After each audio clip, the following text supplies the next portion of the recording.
Looks like we got some people in the chat already. Oh.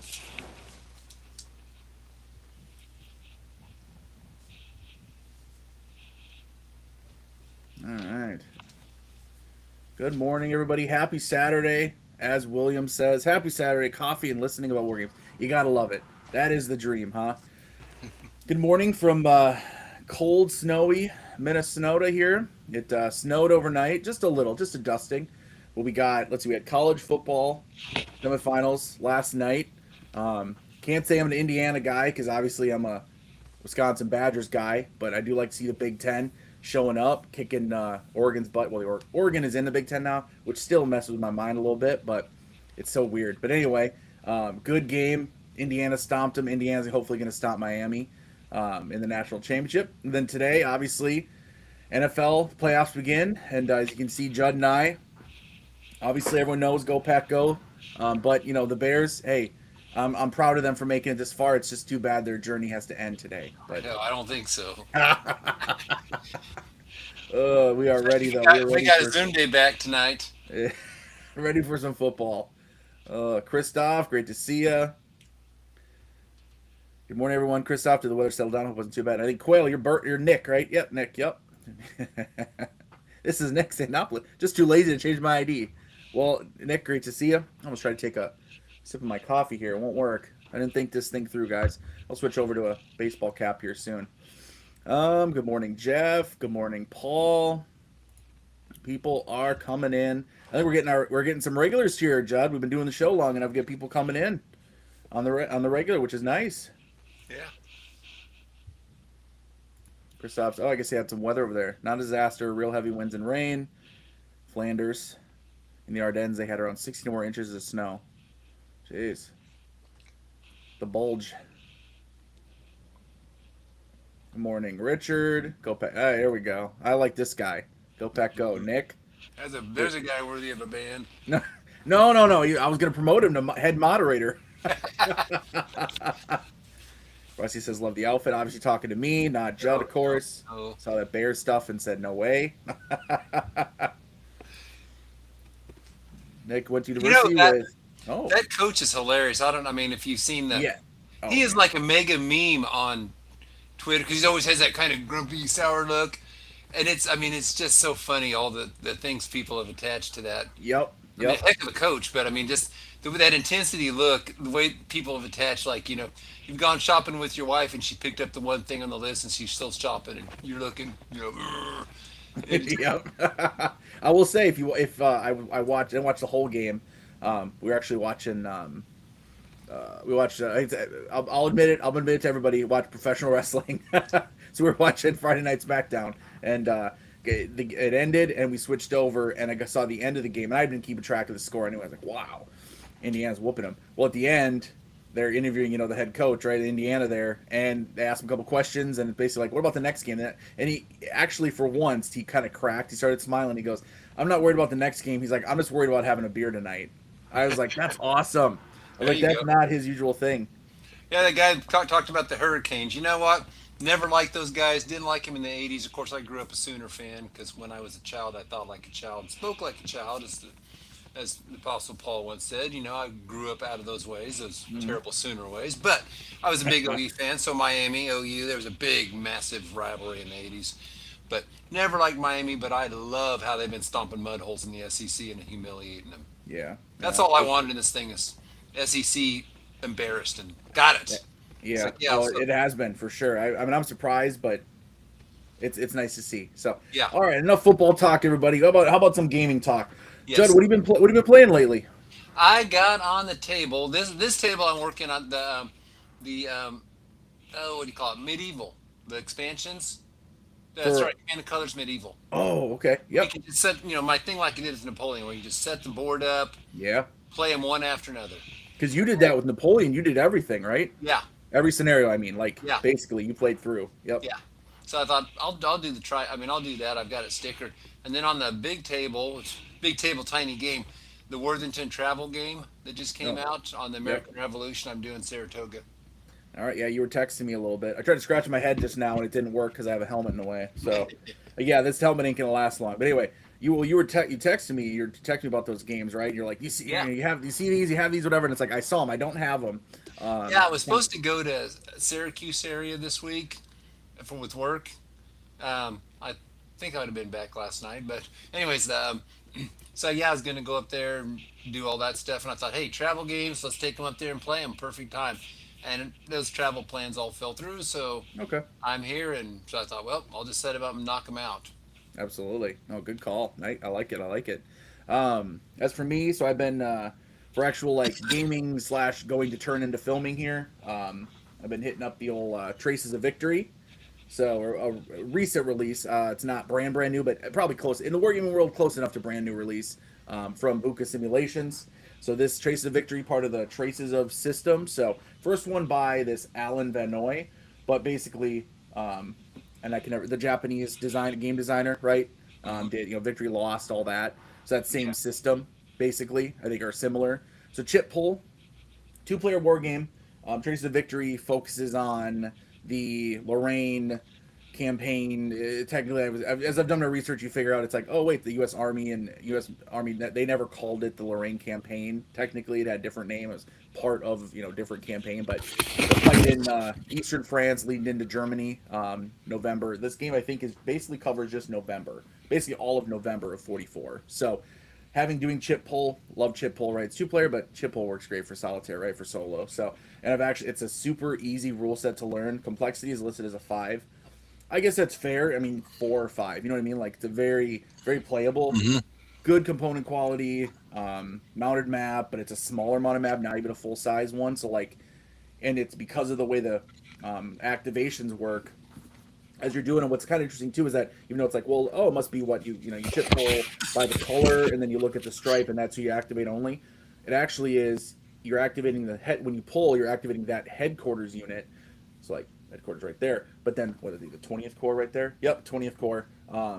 Patton's Third Army, baby. But what happens is then actually everything that's in his command range of 6 hexes gets activated. So it's not just the 20th Corps. You can activate 12th Corps or 13th Corps, excuse me, but they just have to be within that command range. You know what I mean? So you kind of Oh, mix and match the forces a little bit. that's that's very much France 1944. Oh, really? Okay. All Except right. you draw a chit and you pick which headquarters you want to activate. Gotcha. But then Okay. it's British command British, Americans command Americans. Americans aren't going to command British, Yep. and then it'll say like you can do 6 armor and 5 infantry, all within a command radius of 6. Okay. Yeah, And yeah. No, then very yeah, similar. It has same limitation on the sense of like you can't do so if you draw a third army in the full. So there's the full game, which has the third army right coming from the west, and then the seventh army coming from the south. The set you can't cross activate from armies. That's the only thing. But hmm, within each army, third army, and I've just been playing Patton's Assault because well, it's Patton. Why not? Why would you want to be yeah, third army? And that's in that scenario, it's limited, but in the sense of you're pulling the chit. I mean, if I draw an American headquarters chit, it's any unit's going to be within range. You know what I mean? So yep. really Well, good, fun game so far. I'm really enjoying it. Super easy to solo. And it's like I said, it's a smaller. It's not even a full size map. So with the additional, they always have VUCA always has like additional little like tracks and stuff you put next to it and mhm. holding boxes outside of the map. The other games, there's been too much. It's too big for me on my table to play at. It's not comfortable for me to play solo. This one, perfect size for solo. Cool. Yeah, the France 1944. The previous turn you commit so much supply, and then the next turn that's how many chits you get. So you're trying to balance your supply, Okay. and the chits. Every time you draw the chit, that's you get to activate a headquarters.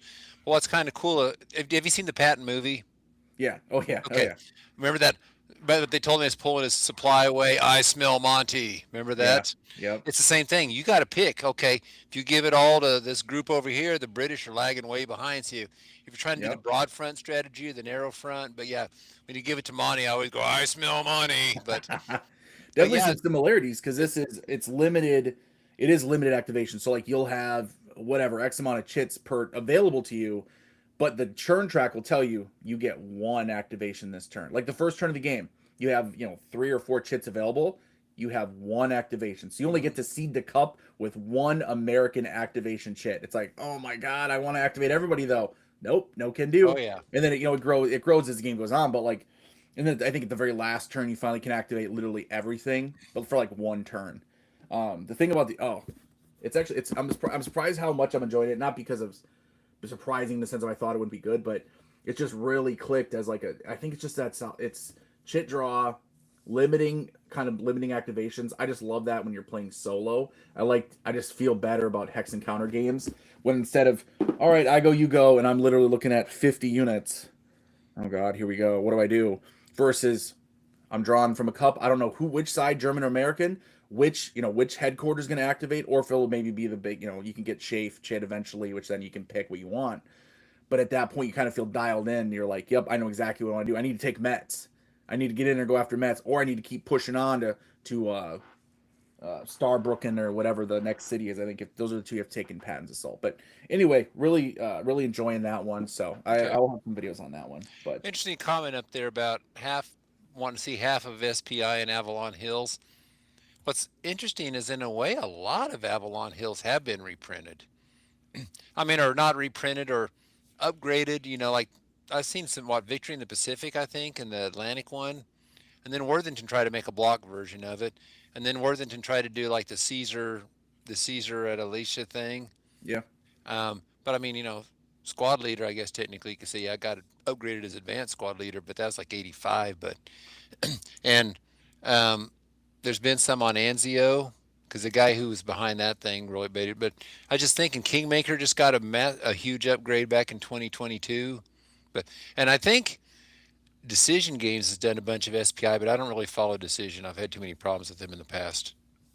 okay, yeah. No, I keep But an eye on decision games, and I don't know why I do, even though they don't release many like solo games, but yeah, you're right though. They've been re-releasing a lot of those games and either redoing them as simpler ones in the sense of like they'll do like a folio, hmm or they've been doing some of their deluxe editions, which I'll talk about. I think it's on my list here as we get into our topic here shortly. So yeah, I have I think one or two that I'll talk about. Decision games redoing some older games. So, um, yeah. Other than that, Trace of Victory, like I said, is on the sort of the big newer game, and then I do have it's in magnificent style. I had to bust her out the Worthington Deluxe Edition. I had to get it out. I was like, I gotta play this game again. I can't. It's been sitting on my shelf too long. Last time I think we talked about it, I was like, man, it's been a while since I played it. So, but I got it out, and the board was all warped, not warped like in a bad way, but just sort of it wasn't laying flat. So I had to throw a bunch of heavier games on there. So it sat overnight. So I haven't been able to play it yet, but I'll be back into it hopefully shortly. okay. So, all right. Well, folks, today's topic. Let me pull up my fancy graphics. Games we want remade. So games we Ooh. want reprinted, remade. I guess we said reprinted. So which is kind of the focus. If it's remade, sure. Upgraded. Upgraded. Games we want upgraded. Games we want to be able to come out a nice fancy new edition that us and you guys can get to experience, right? So it's not just, yeah, look, I can recommend this old game. So before we dive in, though, and I do want you guys to throw yours out there as well. We'll talk about it as we go. We have a few that we have. I've decided apparently unilaterally to exclude from the list. Judd, if you have any of these on your list, you can tell me why you would like to talk about them. But the few that I have. So first off, Dawn of the Zeds, because designer edition is coming from Blue Panther Yeah. and Evil Genius himself, Herm Lutman. So it's on its way. There's no need to talk about it. I mean, if you want to, you can. But we're getting a new edition. We're getting a designer edition. It should be coming out probably not that long from now. So we're not going to talk about that, but we're looking forward to it for sure. So that would be one of the top ones on my list, and I'm guessing you too, Judd. Yeah. I just So left off because I knew it was on the way. So yeah, it's on its way. So we're not going to worry about it. yeah. Luckily for us. Secondly, I have Commands and Colors Ancients. So it's kind of like a GMT evergreen in the sense that it's going to keep being reprinted. I'm annoyed that right now I don't even think it's on the P500, and we've talked about the Command and Colors games, and I want Ancients. I want a new copy, like in the new edition for me. I may just end up buying one that's pre-stickered from somebody anyway. So we'll see. Yeah. Um, I got kind of wise with that. When Napoleonics, I wasn't super into it, but said someday I will be. I bought every one of those army expansions as they came out, and I was like, Smart. and then now. If you're waiting on it, oh goodness. And then the secondary prices just soar through the roof until it comes out. Oh, And I it's remember I got ridiculous. expansion 5 on the Ancients for $50, and that was big money back then. And here's the Back in deal: the old days. Yeah. I can get the base game of Ancients on the secondary market, not bad, but any expansion, I mean, we're Yeah. talking $250 and stuff. It's like, are you kidding me? Yeah. So, I mean, I would They just com- start with the base game anyway. Now, as of yeah, they right now, combined the 2 but and 3, and oh my goodness, I looked at what that thing's going for now. I was like, it's, wow. it's crazy. So, It's a good expansion too, by the TMT way. can't reprint them. It's an evergreen title. Reprint it, please. Just go ahead and throw it out. Don't even fee Yeah. 500 it. Just release it. Even by 6. 6 is the worst of the expansion of Is the it? smart. Oh, it's just two medium armies that just run up and just slam into each other. There's not a Um, lot into it. I mean, but it's important to have it, to fill in your thing. You want to see the hoplites and stuff go at it. yeah. But Yep. they're not near as fun as the others. But man, if they get it, still get it because you've seen what happens when they go out of print. If nothing else, you can do it. Just hold on to it and sell your copy when they jump. But what they are doing CCN now is three Let's games in see. one. Wow, that's going to be big. That's already a big. They're That doing is 60 now. that base game is a huge What's box. oh, Napoleonics? Yeah, yeah. Oh, that's And right. Yeah, that's right. They are.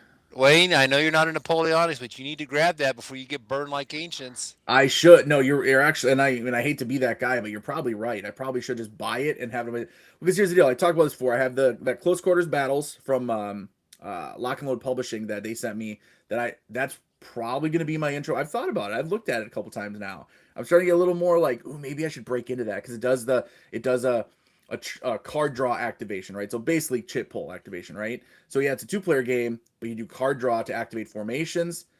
Beautiful components as usual from Lock and Load. So from what everything I've seen, so I'm like, oh, that may be my first one.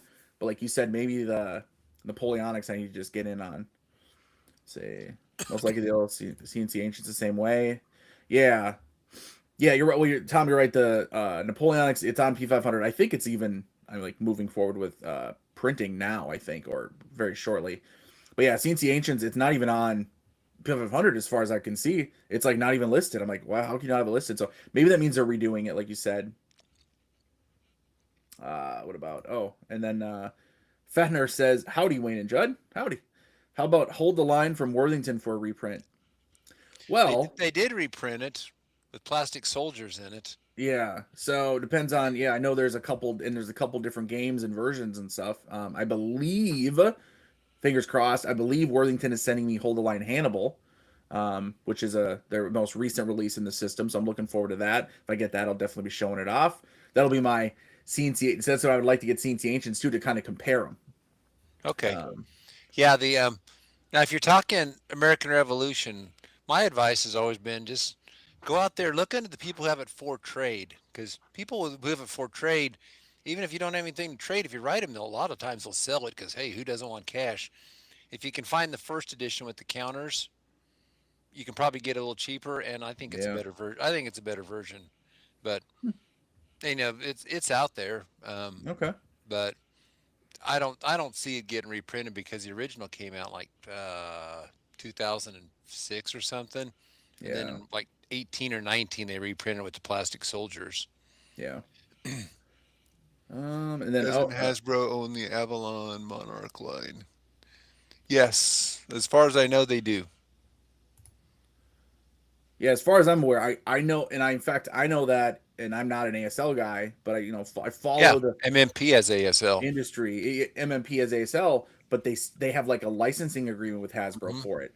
Oh So yeah. that's why I was watching one of their podcasts and they were talking about how like even just to reprint the starter kits, there's some level of communication and agreement they have to have with Hasbro just to reprint. So I know some people were complaining about them not being in stock, and I agree. If you're going to get an ASL, why would you not have your starter kits in stock? But apparently, there is some level of even now, they have the rights to it. They have to have some agreement, like an act with them. Hey, we want to reprint these. Maybe it's price per unit that Hasbro gets as part of the profit sharing, whatever it is, right? I don't know the details, and I don't want to know. But there's something they have to communicate with them, even just to reprint the starter kits. So all right, what else? I saw somebody else. Oh, William was saying, still trying to take the ridge in that game. Talking about in magnificent style. Yeah, good luck. Yeah. It didn't Now, work for the rebels. I don't know if it's gonna work for us, but now Avalon Hill owned the Victory Games line also, but a lot of those got reprinted because you know who ran Victory Games, don't you? The who? Great Oh, One. Really Yeah. So interesting. he must have outmaneuvered him because a lot of those designers, a lot of the victory games have been reprinted or Maybe he actually was re-upgraded. like smart enough to have think forward type of or hey, Well, you're dealing with the guy who plays chess like 3 or 4 games ahead of, some people play 5 moves ahead. Mark Herman plays like a week ahead. Mark, if you're in here, don't let your head get too big. I know Mark Gurman, the great one, he likes to stop by our show, which is very, very humbling, very appreciative. So, um, all right. So, geez, the comments are flying. We got to get through our own show here. We got a lot of comments. I love it, people. We got a bunch of people watching. We got like 30 people watching. A bunch of comments. Our show's starting to kick butt. All right, Christoph says, I'm waiting for reprint of the game Across the Bug River from VUCA. Yeah, I heard there'll be a second printing. So most VUCA games, and I'll be honest, so they're an interesting publisher. Obviously, they're newer, high quality components and all that.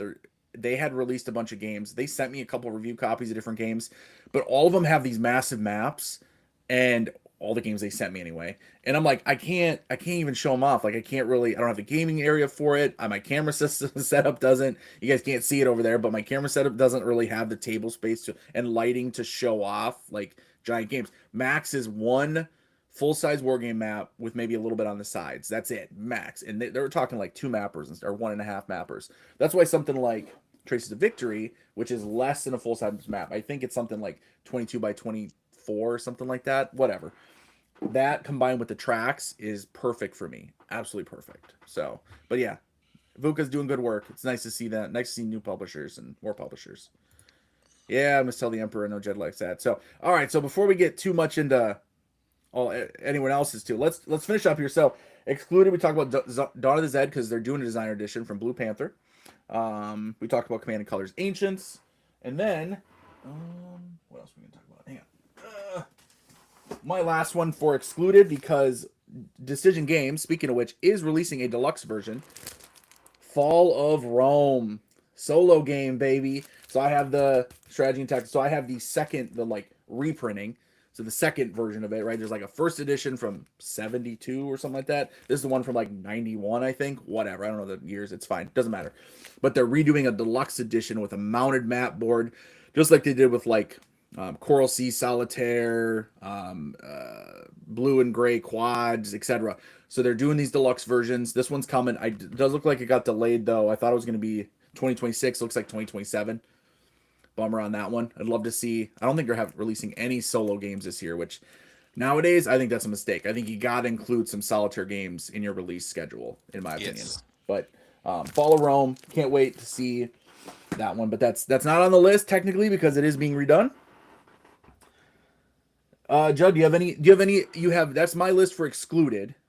Do you have any that you're just not going to kind of? Yeah. Wait a second. Get back here. And There you are. I lost the window. Okay. And then basically I just made a mental note. I'm not including Zeds because it's done. Yep. Asking you shall receive. Okay, well it's already been done. So. Yep. Just get here faster. Yeah. Well, then the first one on our list of games we want reprinted, and I'm showing what I have of it because I know that first off, Judd got rid of his copy, expecting a reprint that did not have materialized, and we both want this really bad. We really, really would love to see a deluxified new version of this, expanded maps, more scenarios, more Titans. Of course, talking about Astra Titanus. Oh man, that wounds me. Can't wait. I'd love to. I covered this. I did a video on my channel. I have it in a little box, but really it's just, it's old school. It's old school, baby. Old school Victory Point games. Is it Chris Taylor that did this one? Yeah. Yep, Chris Taylor game design. So would love to see this. Worthington looked like they were going to do one, but they said the business decision wasn't there they screwed the business decision up. They picked the wrong game. Yeah. I mean, when you're charging $100 for a game and the quality goes from here or from like here to here, they're not gonna pay $100.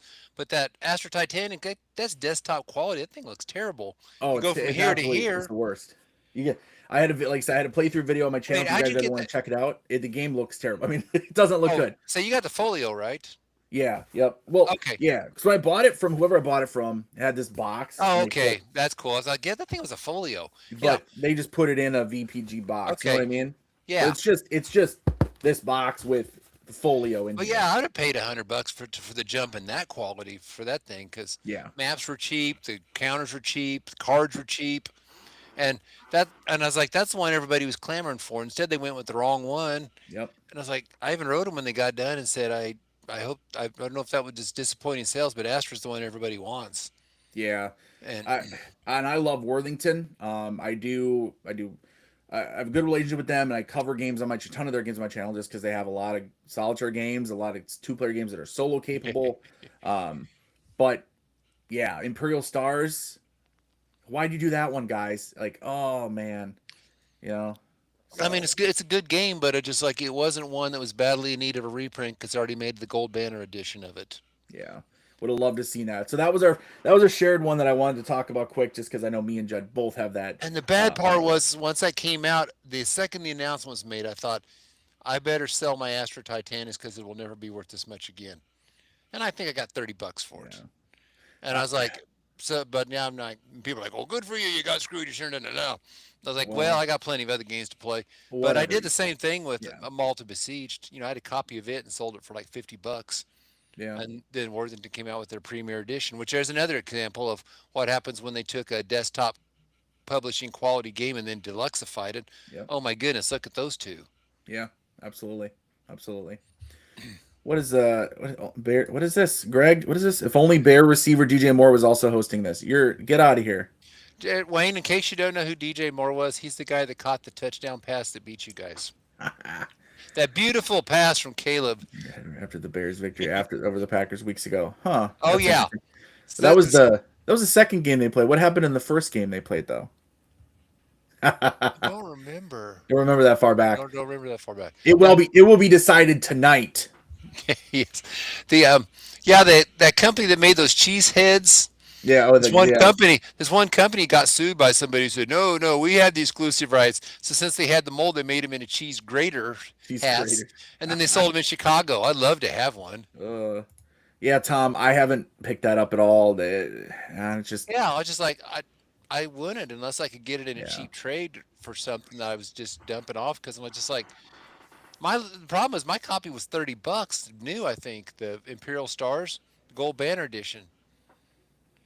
Those gold banners when they came out, they Oh, weren't that expensive. yeah. Well, yeah. Yeah, and they Yeah. did a great job with like there's not a really need to bump up $70 on a Well, game that I'm not because seeing I'll that say much improvement. because wasn't Dawn of the Zed's third edition that was considered gold banner, wasn't it? Yeah, but that's a big box. I mean, those little. Yeah. Well, sorry, I'm going to spoil one I of know my what you games. I'm going to spoil one of my games, but there you go. Same All right, so size as first up, same Judge size as first the up. folios, but they're just the gold banner. Where Zed's was like this big, That's true. But even and that wasn't it'd that be like expensive saying when it came Nemo's War. out. Nemo's War is a whole different beast for Well, I quality. had Empires in America. That's gold banner one, right? That size Yeah, it's box, I back there. think. I wish Close. I hadn't gotten rid of that. I feel bad about that, but is what it is. So anyway, let's see. Well, what did we cover? Talk about Astro Titanus there, quick. Judd, do you want to go first? I know you kind of were just flashing some games Sure. around. The first few I'm going to do are ones that I don't necessarily need, but I like to see them reprinted For because other when I people. play them, other people go, "Man, I wish I had that game." Yep. I have So, that idea too with some of mine. Is like I want yeah, other people to have access to these too. yeah. So I'll show it. Zulu's on the Ramparts. The Ooh. first edition was a folio. The second edition was Gold Banner, Okay. and it's a State of Siege, Ooh. but it's different. It has a tableau. Oh. Ooh, we're a bunch of Eurogamers. No, it's Joe Yeah. Miranda. And hey, you played. Did you play the Empires in America? Yeah. Yeah. Yeah, it had a tableau also. Yeah. Same Yeah. designer, but the cards were individual leaders. That instead of and you also the cards weren't your timer. I mean, the cards were your timer deck, but they didn't have your which enemies activated. You had a chip pull cup that you pulled from because your card was Okay. actually a person that had all kinds of stuff on. You could do different things. So it's a credit, and plus it's tactical. I mean, you're right there. You're just a handful of guys. You're not going up against the Eastern Front or something like those games. So it's very Yeah. granulated. That's what I'm trying to say. But yeah, really, really, really cool design.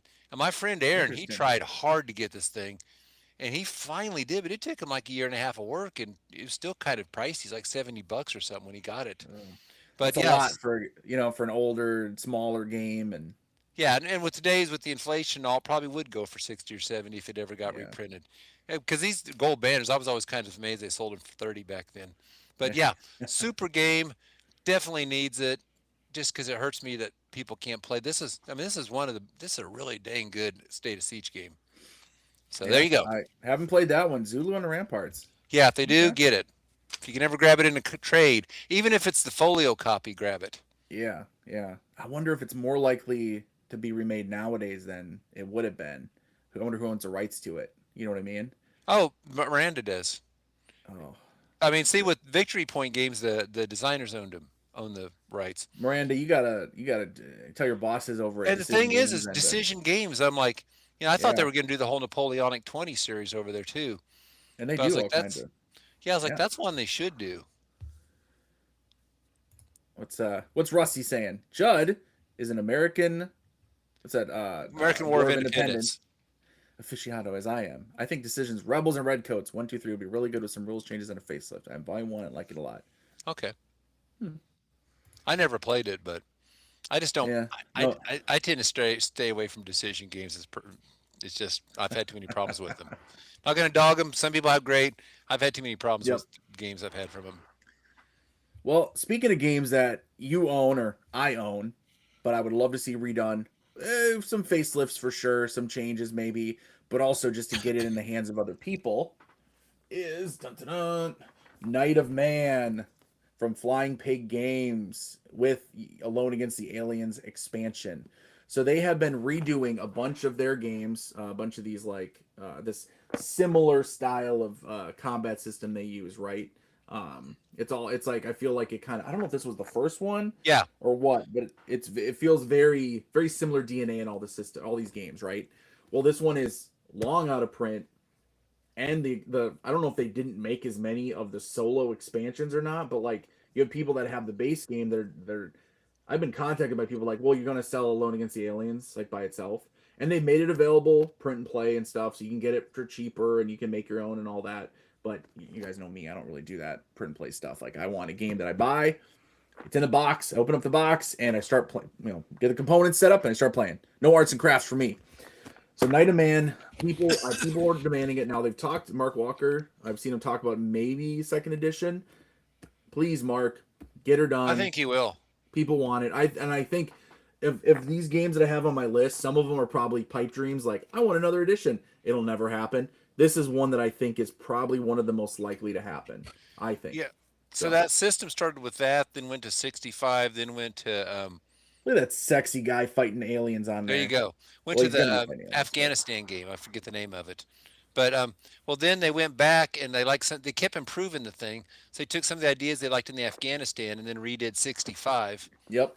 So that makes me think because they redid 65, they're going to redo Night of Man. I've heard Mark Oh. about saying he wants to take that and put hexes in instead of grid.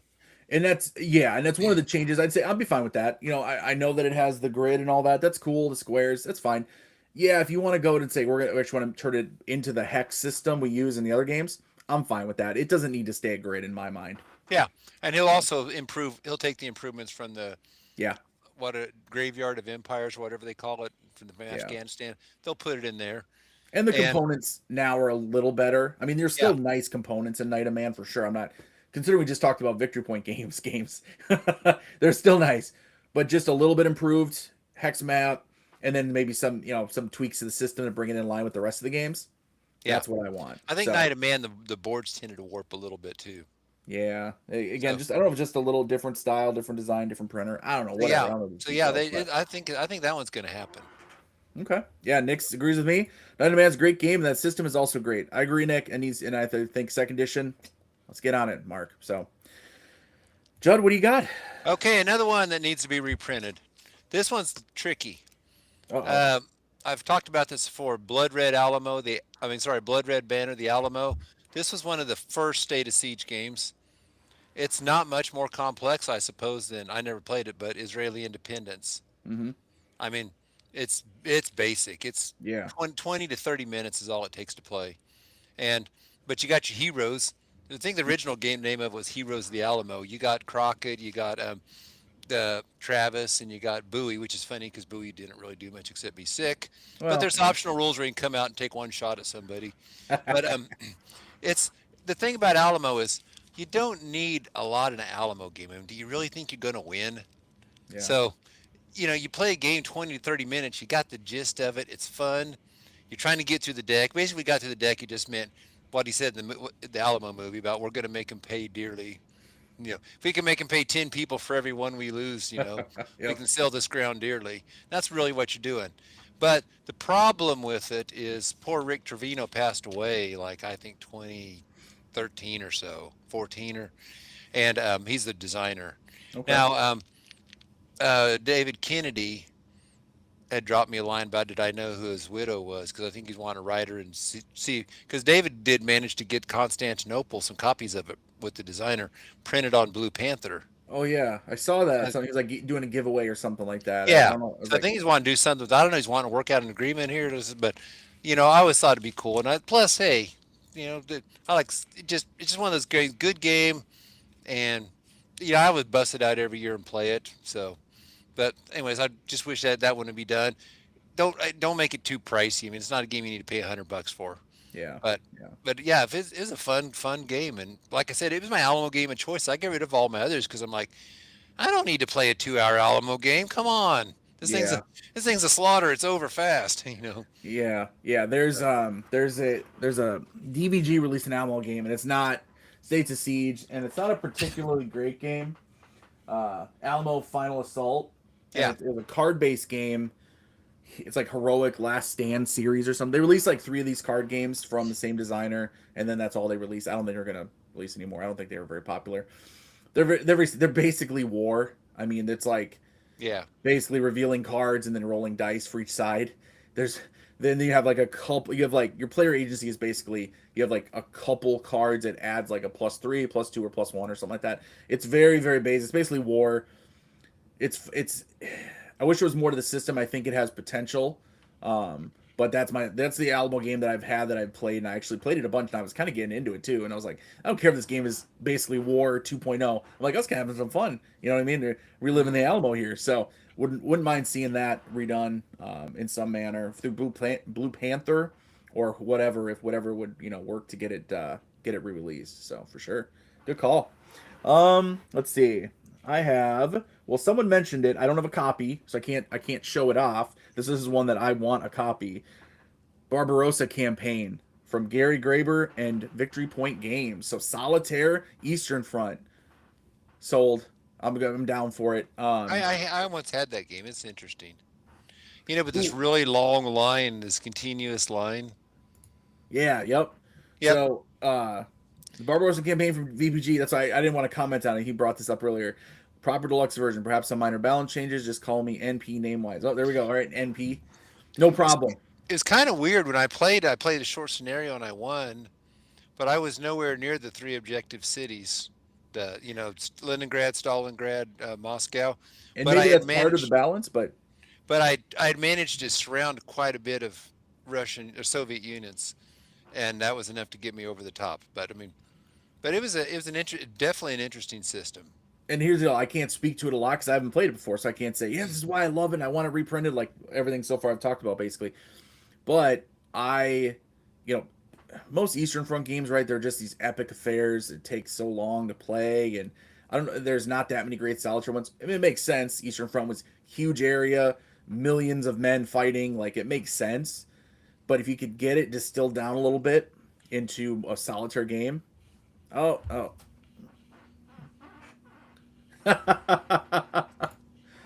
Good morning, Mark. Good morning. Welcome to the Hey, I chat. can now say, this list of games I want to see, it's all cool, but my dream has already been made true. The game I want reprinted Ah, more than any game ever. cheesy. And there's a trick to this. If you get on there and you bug the designer nonstop, constantly, it won't work. But if you get John Kranz on your side, you might have a chance. Mark, what makes you say you don't think I'm a Bears fan? Oh, is there clues? Uh, all All right. So what let's see, what did I covered Barbarossa campaign. Yep, so I just want to see that redone. You know, why not? Let's get some more solitaire games out there. Tweak it, deluxe components, all that good stuff. Send it out there, release it. Worthington, somebody get on that, and I'll be appreciative. So, Judd, what do you got next? This is another one on the. I wish they'd reprint it because others need to play it because I already have it. Ben Madison. I don't know why he doesn't do this. Oh, I mean, the man was with White Dog Games. I yeah. mean, he and Wes own the rights to it. Mound Builders. I don't know if you've played it. I have not played it. Okay. You've recommended it before. I have not played it. No. Yeah, it's unlike all the other State of Siege. You spend the first third of the game, which isn't much. It's not one third. It's the first, the first set of cards, expanding your trade empire. Then the second act, it all starts to, you're fighting off all the different groups trying to do it. And then Yep. third act, the Spanish come in and just pretty much mop up the floor with you.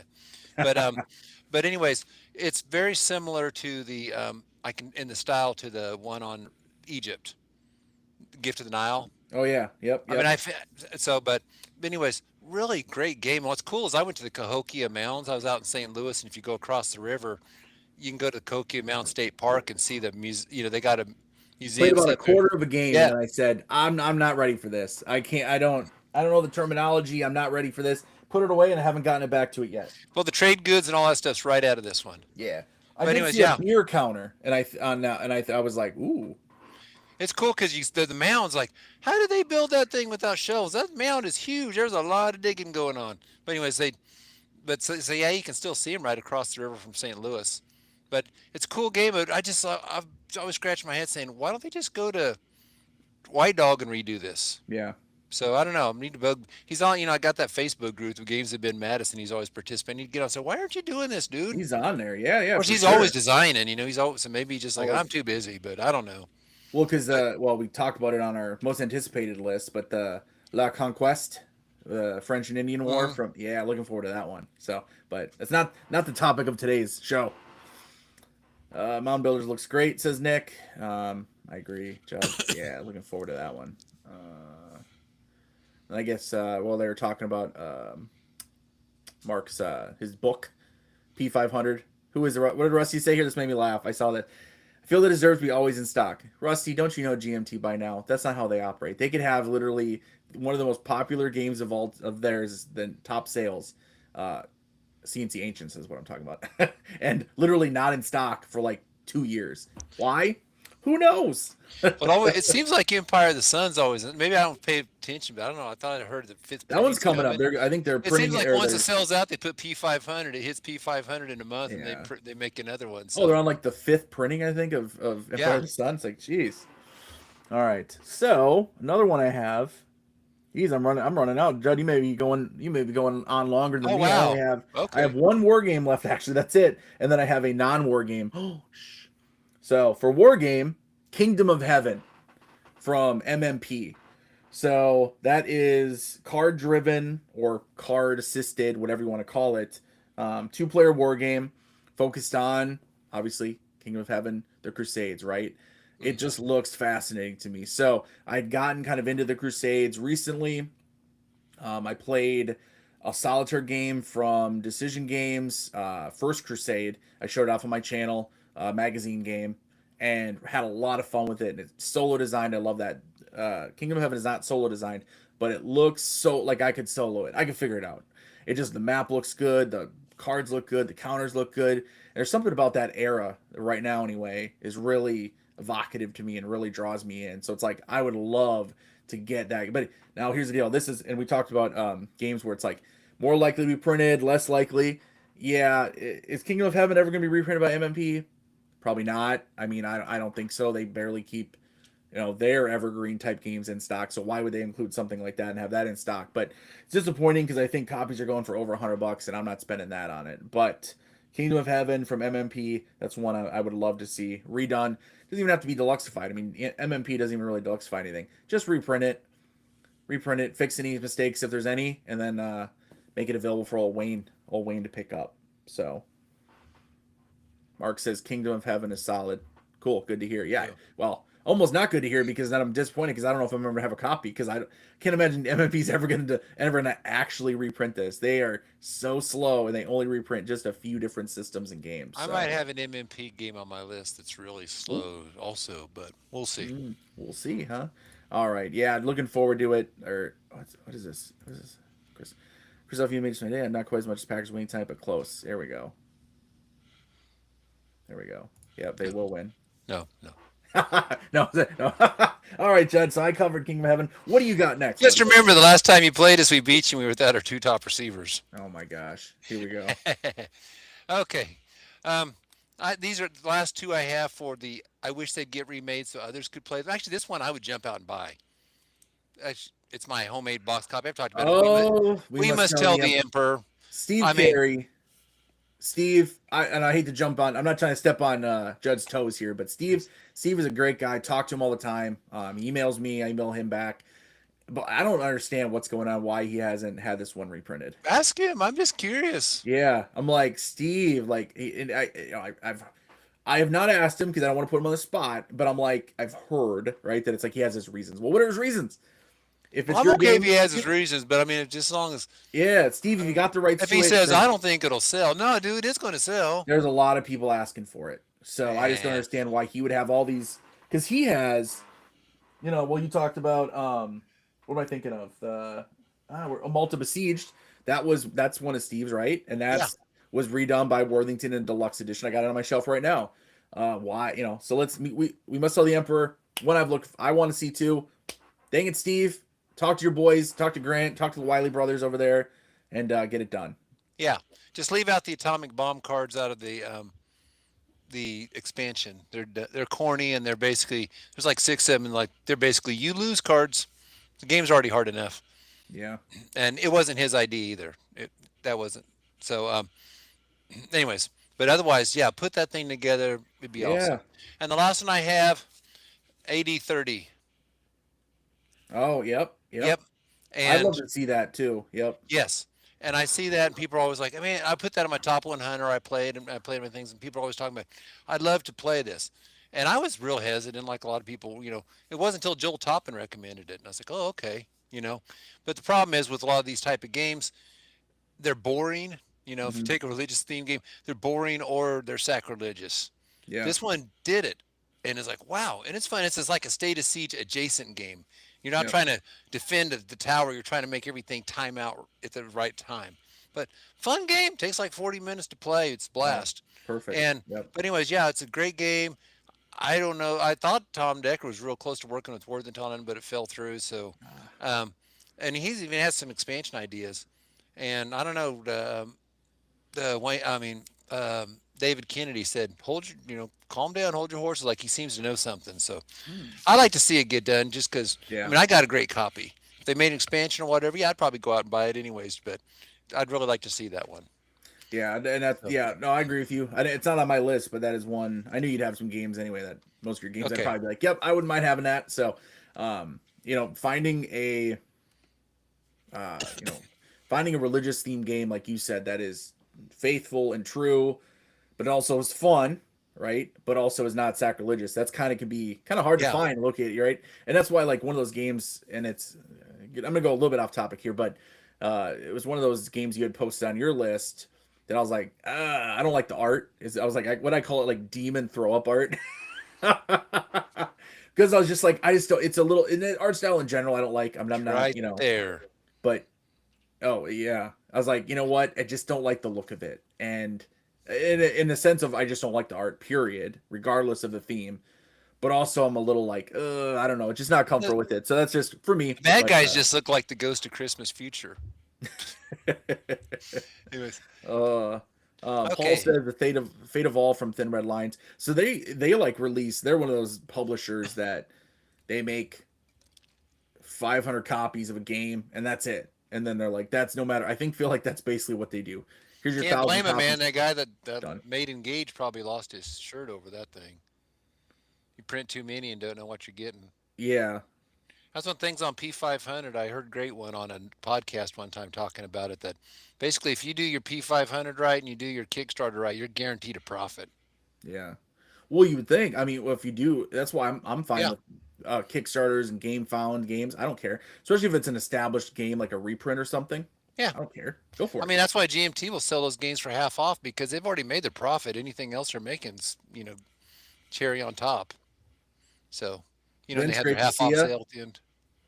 Great to see So, you, buddy. It is a nice hat slash helmet. Non as it says on the inside warning. This is boy, not for I am you. so thirsty. I'm Drink. glad I have this nice big cup of water to drink from. We're gonna. Mm. I would ban. Ha ha ha. I would ban Judd, but I can't because he's my co-host. And then it won't be much of a show then. All right, so that's it that I have for war games. Not that there aren't a million other war games that I'd also love to see reprinted, redone. I just don't want to go on and on about all these random ones.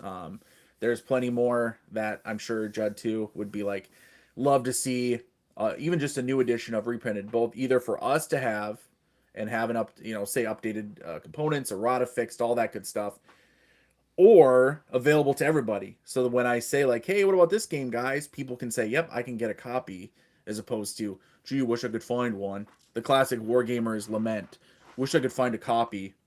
Wish I could find a copy, And what does that mean? There's probably copies available, but who wants to spend 3 times the MSRP? So I do have one more that I have that is non-wargaming.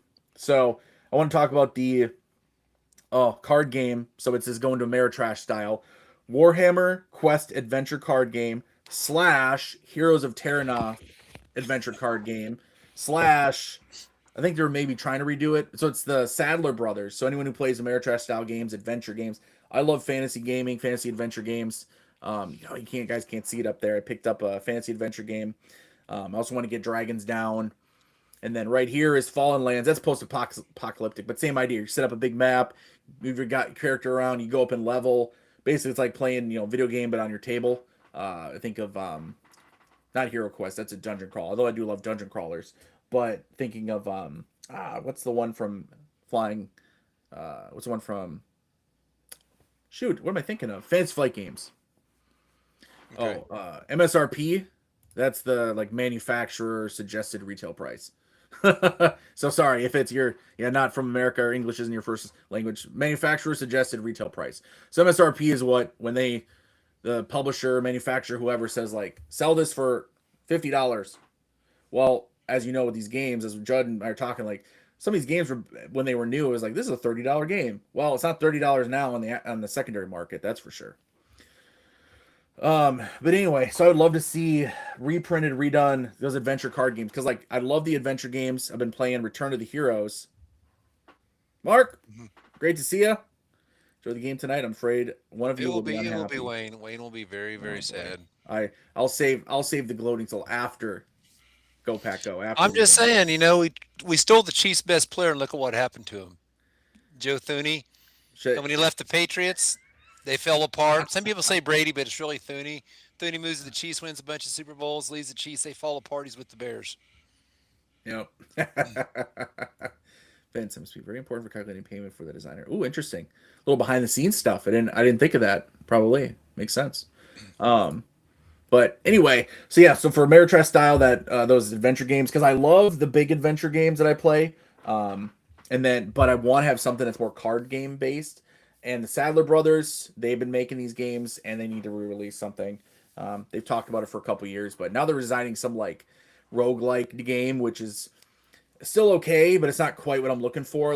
Sometimes I want a game with miniatures, and sometimes I want a game that's just card based, and that's what I'd love to see. So anyway, that's my non-wargaming contribution. So just to remind people, I do play games other than war games, although I don't cover them on my channel, other than in our show here, Judd, because I like to keep my channel kind of focused on games, on war games. You know what I mean? Because there's plenty of other channels for all that other stuff. If you want to go watch a Dice Tower. Should go watch Dice Tower anyway. I like them. But watch it played. He does a good job of teaching games. Yep. There's a bunch of one-stop co-op shop or something like that. There's a bunch of guys out there that do some cover. Oh, what's funny was I wrote Rodney once, and I told him, man, you do such a great job with these. I wish you were a war gamer. And he goes, well, how does one become a war gamer? I said, I don't know, you might be one. He goes, well, I used to play squad leader. And he starts naming some stuff from this old school. And well, I guess you are a war gamer. I said, yeah. I think the video might be a little too long for you. He goes, yeah, Yeah. Yeah, that's the thing Rodney about teaches Empire of the Sun. Yeah, that's going to be a whole series of videos. and that's one of those things that people like don't realize. I get so many comments that are like, "Hey, do this game," or "I want a full game playthrough." Guys, okay. First off, and I love war games. Obviously, it's what I focus on. It's what I got tons on my shelves. All these things. But are you sure you want me to play on video a 8-hour game, hex encounter game, and show that off for 8 hours? Now I get it. Some guys are like, yeah, I want to see that, and some of you would. You'd have it on, you'd have it in the background, or whatever for 8 hours. Cool, that's awesome. I would guess that, and I think I did the math on a recent video I did. For every hour I film, and this is for me, I can't speak for everybody. When I film a video, because of the prep I do and then the post work, I do editing, I add in pictures and graphics and stuff come in to show you guys, so you kind of know what's going on. It takes me about 3 hours for every hour I film. So if I did an 8 hour recorded and I Wow. did to my quality, it'd be, I mean, that'd be like a month-long project for me. Yeah. Except when I work full time. This isn't my job. I'd love it to be, but it's not. So Yeah, go out to Calendea's channel. He likes to do those long playthroughs. yeah, go to somebody else's channel where they just sit there and I'm not, and this is not a negative, where they set up a camera and they just kind of talk about it and just kind of play through and this and that. Awesome. Go watch that. I have to focus. My idea of a playthrough for my channel, when I get to about an hour and a half, because then I know that means I'm probably spending 3-4 hours on it, on making the video, besides the hour and a half of actually filming. That's about good for me. That's around where I top out at. And that's why you guys usually see is most of my playthroughs about an hour and a half or less. So, Suka Joe, great to see you, hey, buddy. hey, Get on in here. Get on in hey, here. good. I'm getting ready to mention him. Oh boy. What does Christoph say? I play war games mostly alone, but play other games with friends. Can't really get them into war games, and time to play complexity is a big factor. It is. War gamers, we don't realize it. Our games are more complex, longer rules, and not just longer rules, because I'm not talking about, because page count is such a bad way to figure out how long rules are, because there's games that have 20 pages of rules that are complex and games that have 20 pages of rules that are not, because a lot of the Ameritrash, Euro games, etc., they'll have 20, 30 page rule books, but it's all pictures. The text is like this large. It's not the same as a 3-column or 2-column rule book, war game rule book that's packed full of words, right? It's not the same at all. It's a whole different game. But Judd, what do you got? Okay, now I'm on the games. Well, I guess this is kind of almost another one that people need to play, but if it got upgraded fancy, I'd probably grab a copy. Shifting Sands by MMP. Ooh, speaking of MMP, yeah. Yeah, if you're not familiar with it, it uses the Paths of Glory system. So Paths of Glory, it came out, and then there's a helmet's got to come off. Squeezing my head. Yeah, it's But a shame. It's the realization that there's so much pain coming tonight. here we go. Don't worry, guys. I got a replacement, nice and loose on my big head. So anyway, So yeah, then they made World War II Barbarossa to Berlin over there, and they took that system and then who's the designer? They're both Ted Racer, those two. Oh, really? Well, Mike Ranella was a play tester on World War II Barbarossa to Berlin, so Okay. he took and it added a couple of things where basically you could move units onto an attack marker if they were armor and join the attack, or used to be you could do one or the other. Anyways, if you're familiar with the system. Well, Mike took what he liked and didn't like, and then he took it to North Africa. And to me, this is the best of the Paths of Glory games. Okay. It is a blast, and it always seems to be a nail biter to the end. I mean, there's a chance for the Axis auto victory, and it often, if you get it right, I mean, it doesn't even take right. A lot of times that thing comes right to the edge where you're just barely holding on. Yeah. And then finally you start to get the Middle East turning around. And then it's a race to the clock. By the time of the end of the game, you got to have their victory point value dropped so far. Yep. And then there's certain cards you can put them together. It's the only time he changed cards really, and this was for the Hercules mission on Malta, the high theoretical one. Yeah. And if you do that, it's for like 2 victory points, but that's probably enough to push you over the top. But it's just a really dang good game. And I would say probably next to what I call the big three, Washington's War, Empire of the Sun, For the People. It's probably the best card-driven game I ever played. Wow. Now, I got this in like 2010, and it had just went out of print. and I paid 50, which is a little pretty good price back then for that. 'Cause normally Yeah. they're going for like 30. Well, and That's Mike right. Ranella has said this thing has been on the reprint list for like 10 years. Oh, MMP is just so painfully slow. yeah. I don't know And they what's could going on with simply, them. if they were willing to just leave the game alone. Some people Not say, too oh, bad artwork actually. needs upgraded, artwork needs. Okay, if you're willing to do a straight reprint, you could do a Kickstarter, but they got burned so bad on the Lincoln's War thing. I don't think they'll ever do Kickstarter again. Yeah. I mean, Lincoln's War was just a dumpster fire. Well, and they were giving away copies of that. Yeah, I mean, and it wasn't their fault. Well, little, it was 10% their fault. Yeah. Some of the artwork on the counters and the counters were too small. I mean, for what they had. Yeah. But the rest of that was all on the design team and especially the developer. That thing was just Yeah. hot mess. Yeah. Stuff, rules not agreeing with the player aids and stuff like this. Just it's a Oh, mess. that's So, tough. anyways, I think they just got burned so bad they won't do it again. But I was like, dang it! But really, all they need to do is just take the game and probably fold in his FAQs that he's been asked through the years about, and you got the game. Hmm. But anyways, the game is phenomenal. The only reason I mentioned Stuka Joe was, hey, it's a Paths of Glory game. So guess what? You can use the Stuka Joe method. He made it for Paths of Hey. Glory. So Yeah. that's next time I play it, that's what I'm going to do is pull it out and solo it that way. Because I haven't played a lot because I was like, well, I used to play with the guy who was stationed over in Kuwait. Okay. And he taught it to me, and we played a few games of it, and then I played a couple others, but haven't played it for a long time because solo, I know, blah blah blah. But now I was like, Does yeah, I it got a method. does it have a bunch of hidden information? Is that why? Nah, well, your cards, you Yeah, know, the card. Yeah. Which, which and I'll be honest, that's a big barrier to me when playing solo. I think we've talked about this before. When it comes to like hands of cards, and each side has their own hands of cards. Ooh, that's tough for me to like wrap my head around on the whole solo. I'll play both sides. Yeah, and I'm not saying I haven't done it. You do the little methods of like only yeah, revealing a certain number, and you have to maybe reveal two, and then you have to pick from one of those. Or there's little cheats you can do, but it's just harder for me to really get into it as a solo player. okay, So, but um, I'm not saying I won't, or well, and obviously the Stuka Joe method has its own way of like managing it with which I haven't used the method. I own the pack that GMT released, like the first one, yeah. that's compatible with a few different games. Which, in fact, one of them is CNC Ancients, which, da da da, old Wayne here would love to get a copy of, but is not available, at least not new anyway. So, So again, yeah, that may be one I just buy from somebody. so yeah, but tremendous game. But that's when you said MMP is slow, definitely slow. That thing's forever.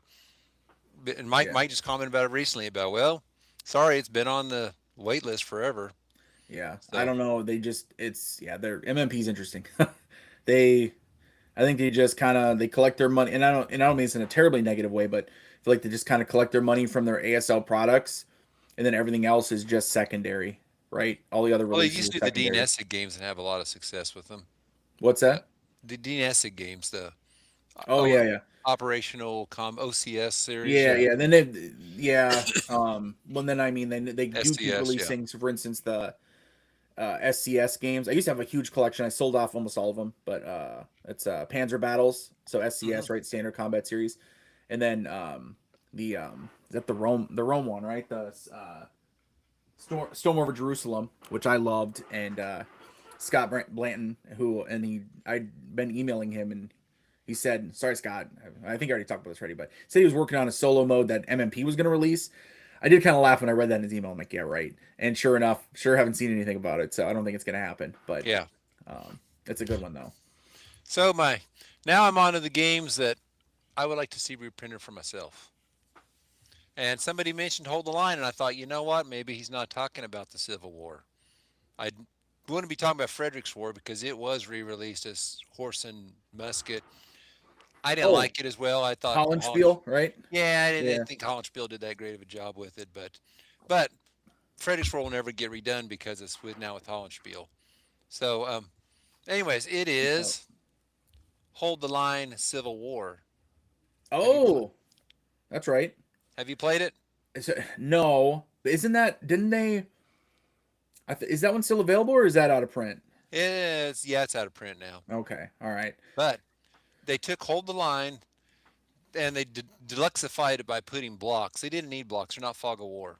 Yeah, And the map, the map's white. I'm like, seriously, dude? I don't know if Yeah. they didn't fight in the snow. This wasn't the Soviets. Yeah. So yeah, Yeah. but the Winter bad was like the quiet time in the American Civil War. yeah, the game is really fun. They added in and something they don't have in the others, veteran, regular, and green troops, and that affects your ability on if you're going to retreat from a close combat and if you rally. You're more likely to, you're less likely to retreat if you're a veteran. You're Yep. more Oh likely to yeah. rally if you're a veteran. Stuff like that. That was really cool.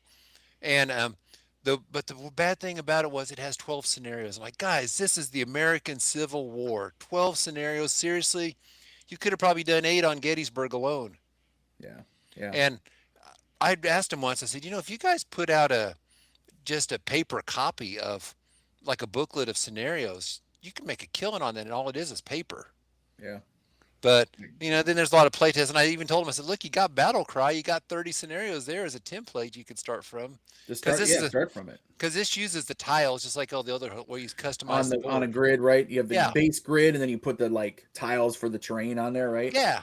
Yeah. But I said if they took this game, added a lot more scenarios to it, changed the blocks to counters, and the thing on the block is, I mean, they just gave you a number of blocks. But the thing on hold the line is the counters are 4, 3, 2, 1. So they had to make double. They had to have 2 counters for everything. Do the Herman Lutman thing, 4 and 2, and then you put a hit marker on it. If you got a 4 with the hit marker, that means it's 3. You know how Herman Lutman does that? Yeah. Yeah. Yeah. So I was like, you could do that. You could you could put counters in here, add more flexibility, be cheaper. It'd be cheaper to ship. And blocks really aren't a deluxe upgrade. It's just a plain piece. Change the map color, which they've come a long ways on their artwork since those days. I mean, they've turned out some pretty nice artwork now. They used to kind of get hammered on that. Yeah. Make it look like an actual Civil War battlefield. Yeah. But this thing could be really. Sometimes I don't think Worthington understands how good or what the potential of their games are.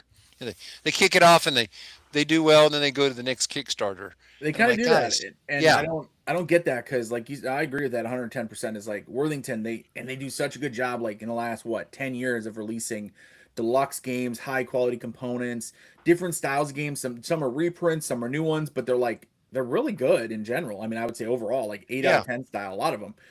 But then they kind of seem to just sort of release it and then they just whatever on it, like so kind of on to the next, and it's like, no man, some of these you spend some more time on and release some editions and whatever. I mean, to hold the line, I mentioned hold the line Hannibal. I think I'm getting sent a copy here soon, and I was looking at it and I'm really looking forward to it. And it's back to counters, right? So it's back to showing off. Let's see if I can I'll bring this up quick and show you guys here.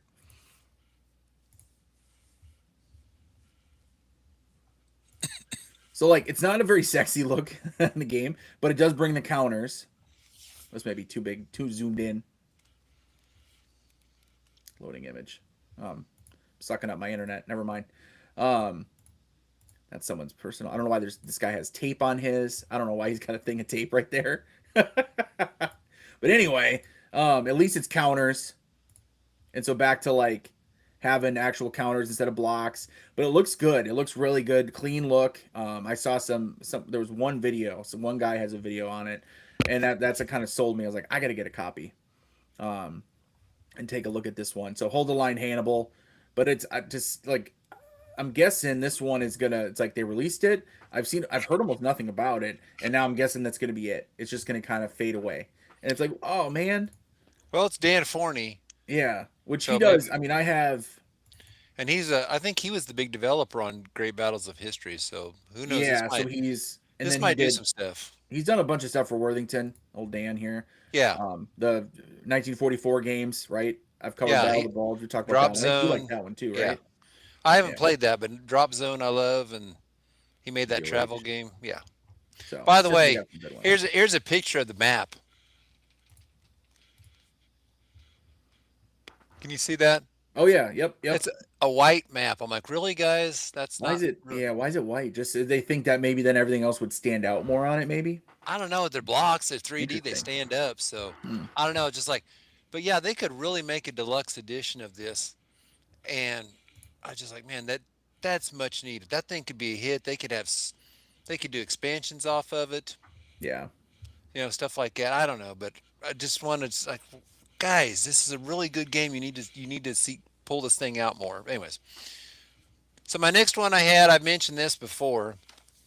Caesar's Gallic War. So yes, I thought of The that one, Judd. the Because game that inspired me to make vassal modules so I could play it against oh, other people. I It's didn't know so that. good. Well, Yes. he's working on another one, second edition or whatever. He's got the rule book up online. I was Yeah. looking through it. It's got solo rules in it. I I mean, have a playtest copy of it. I'm sold. Like you got to make this, finish Yeah. it, wrap it up, get it published, get her done. The original, the learning curve for Rome is a lot more shallow. So people always thought it's unbalanced. Yeah, Dan took them and I took Rome. He clobbered me with them. yeah, So yeah, I mean, I've played with both sides in one. But yeah, I will admit for beginners, a lot of war games want to play 2 or 3 times and they're done with it. Move on yeah, to the next shiny toy. So, but he added in like objective cards. And then I was coming up with like, hey, you can make it where it's random or you get to draw one, just like where you, variants. I was coming up with variants that you could do to this yep, but I was really excited about what he was doing with this stuff. And to deluxify it, there's on the map, it has like like a tower thing with a supply point marker, one or two. Well, I was telling him, take the Crusader Kingdoms. Have you played that by Worthington? Worthington. I have. Yeah. Yep. Remember those little towers in there? Yeah. Yes. You got red already in there. You Yeah. get one for the tribes, and you get a neutral one. If you have two, if two supply in there, you just put two of them up. They stand out. It looks cool. It's bling bling.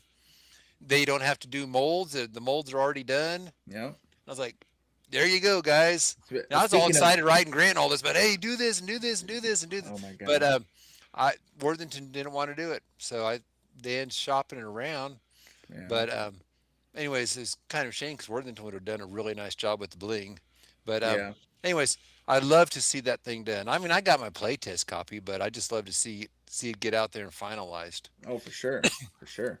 Um, We got a little disagreement in the chat here. We got a little topic here. So Rusty says decision. Say that 3 times fast to sell blue and gray for $150. And so he's talking about the blue and gray 1 and 2 quads. So I think it's eight games, or eight different scenario / games, in a deluxe edition with mounted maps is what he's talking about for $150.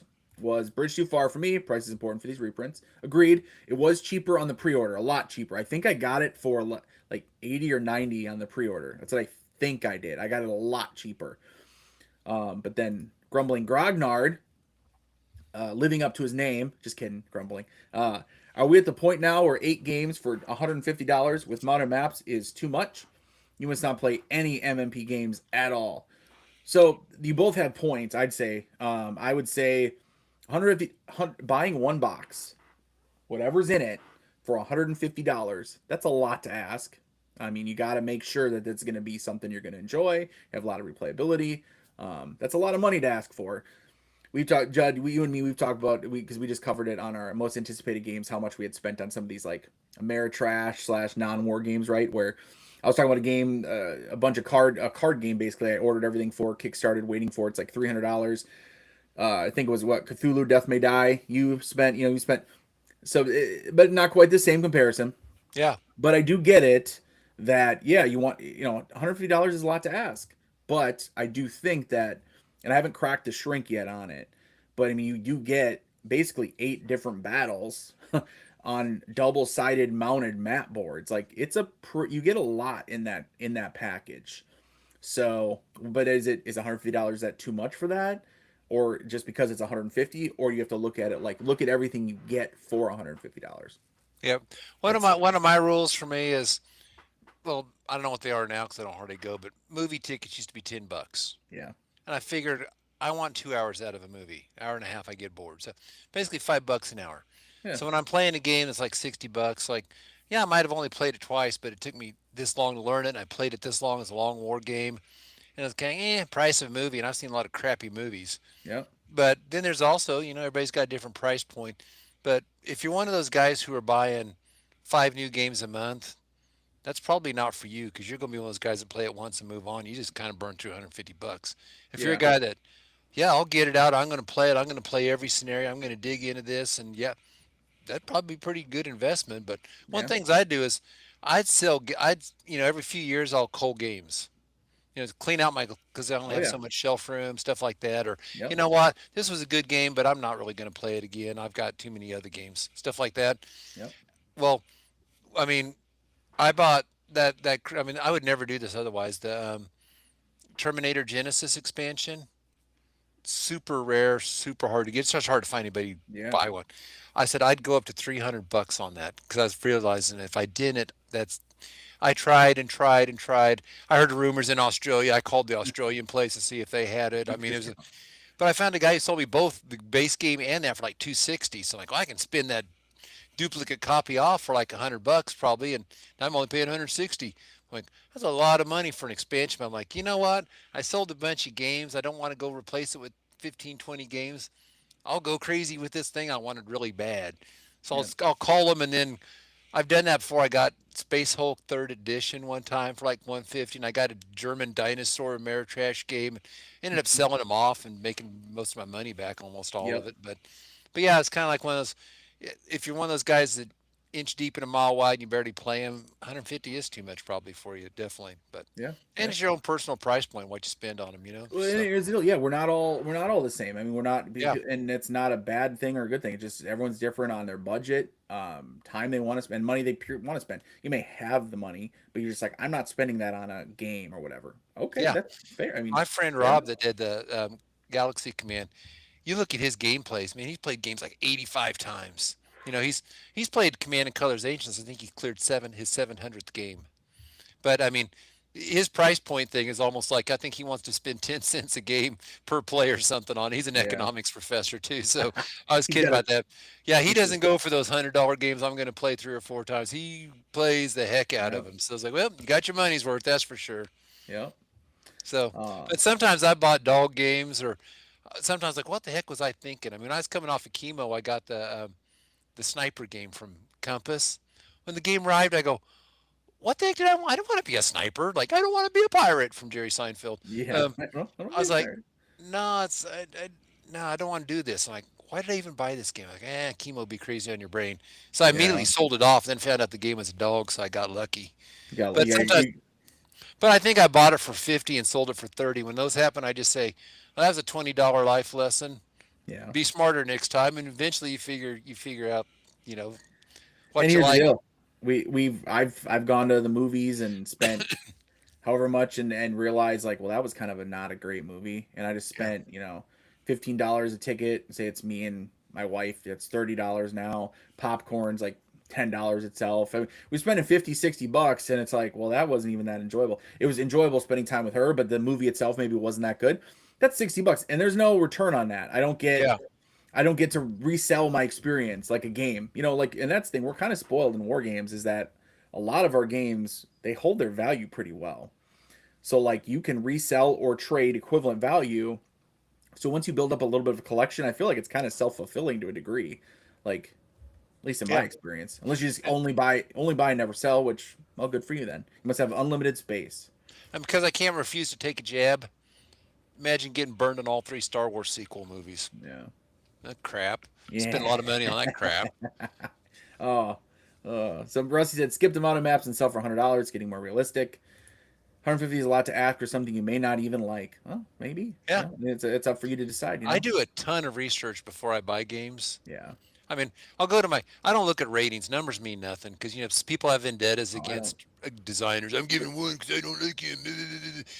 Look at the comments and find people get good comments, making me geek buddies, or just start scrolling. Usually, when I go to a game, I go to the bottom Yeah. first because I want a bad first impression. Say, earn it now. Yeah. Well, usually, if I see a one that has nothing on it, that means nothing. But if it's like this rulebook sucks, No. okay. If I see 1 or 2 comments that say that, I'm like, no, that's really you, guy. You probably suck. But Yeah. if Oh, I I've seen see, stuff. Yep. yeah, Age of Napoleon. I mean, I see guys who give that game a 10, say the rulebook's terrible. It's all over the place. Okay, yeah, I kind of get a feel the rulebook's pretty bad. What was it I addressed in one of my reviews recently? Oh, I wish I could remember the game. So basically, the game is the 12th Battle Caporetto campaign from Herman Luttman and Hexasim, right? Hmm. So that for the World War I battle, Italy, Austria-Hungary fighting, and the review or this, it was like a very low rating on Board Game Geek, and I addressed it in my review because in his written review he rates it low, and then he says like you're overpowered, you're a steamroller, this and that. And what that tells me after playing it enough to know you are a steamroller and you're super powered as you because you play as Austria-Hungary with the Germans assisting you, and you're the system is handles Italy and then France and England when they step in, although it's right kind of towards the end and they're not very active in that battle. You are a steamroller because that's what happens historically. You steamroll, you push the Italians, I mean, right back down to the Piave River, and then at that point you kind of come to a grinding halt, and then the second half of the game you're trying to get through still, and you're trying not to get pushed back yourself back off the Piave and back in. So like it tells me that he probably only played it the first half of the game and basically said, well, you're a steamroller. It's like, yeah, that's part of the game design, is basically you are going to steamroll, and then at some point you're going to start stalling out. You're not going to have enough supplies. You're not going to have your stormtroopers anymore. You're not going to have your heavy artillery, and you're barely going to be able to inch forward. And then at some point or another, you're going to get stopped, and you're going to have to actually get counterattacked, and you're going to try to hold them off. It's like so a Stalingrad the whole game. game.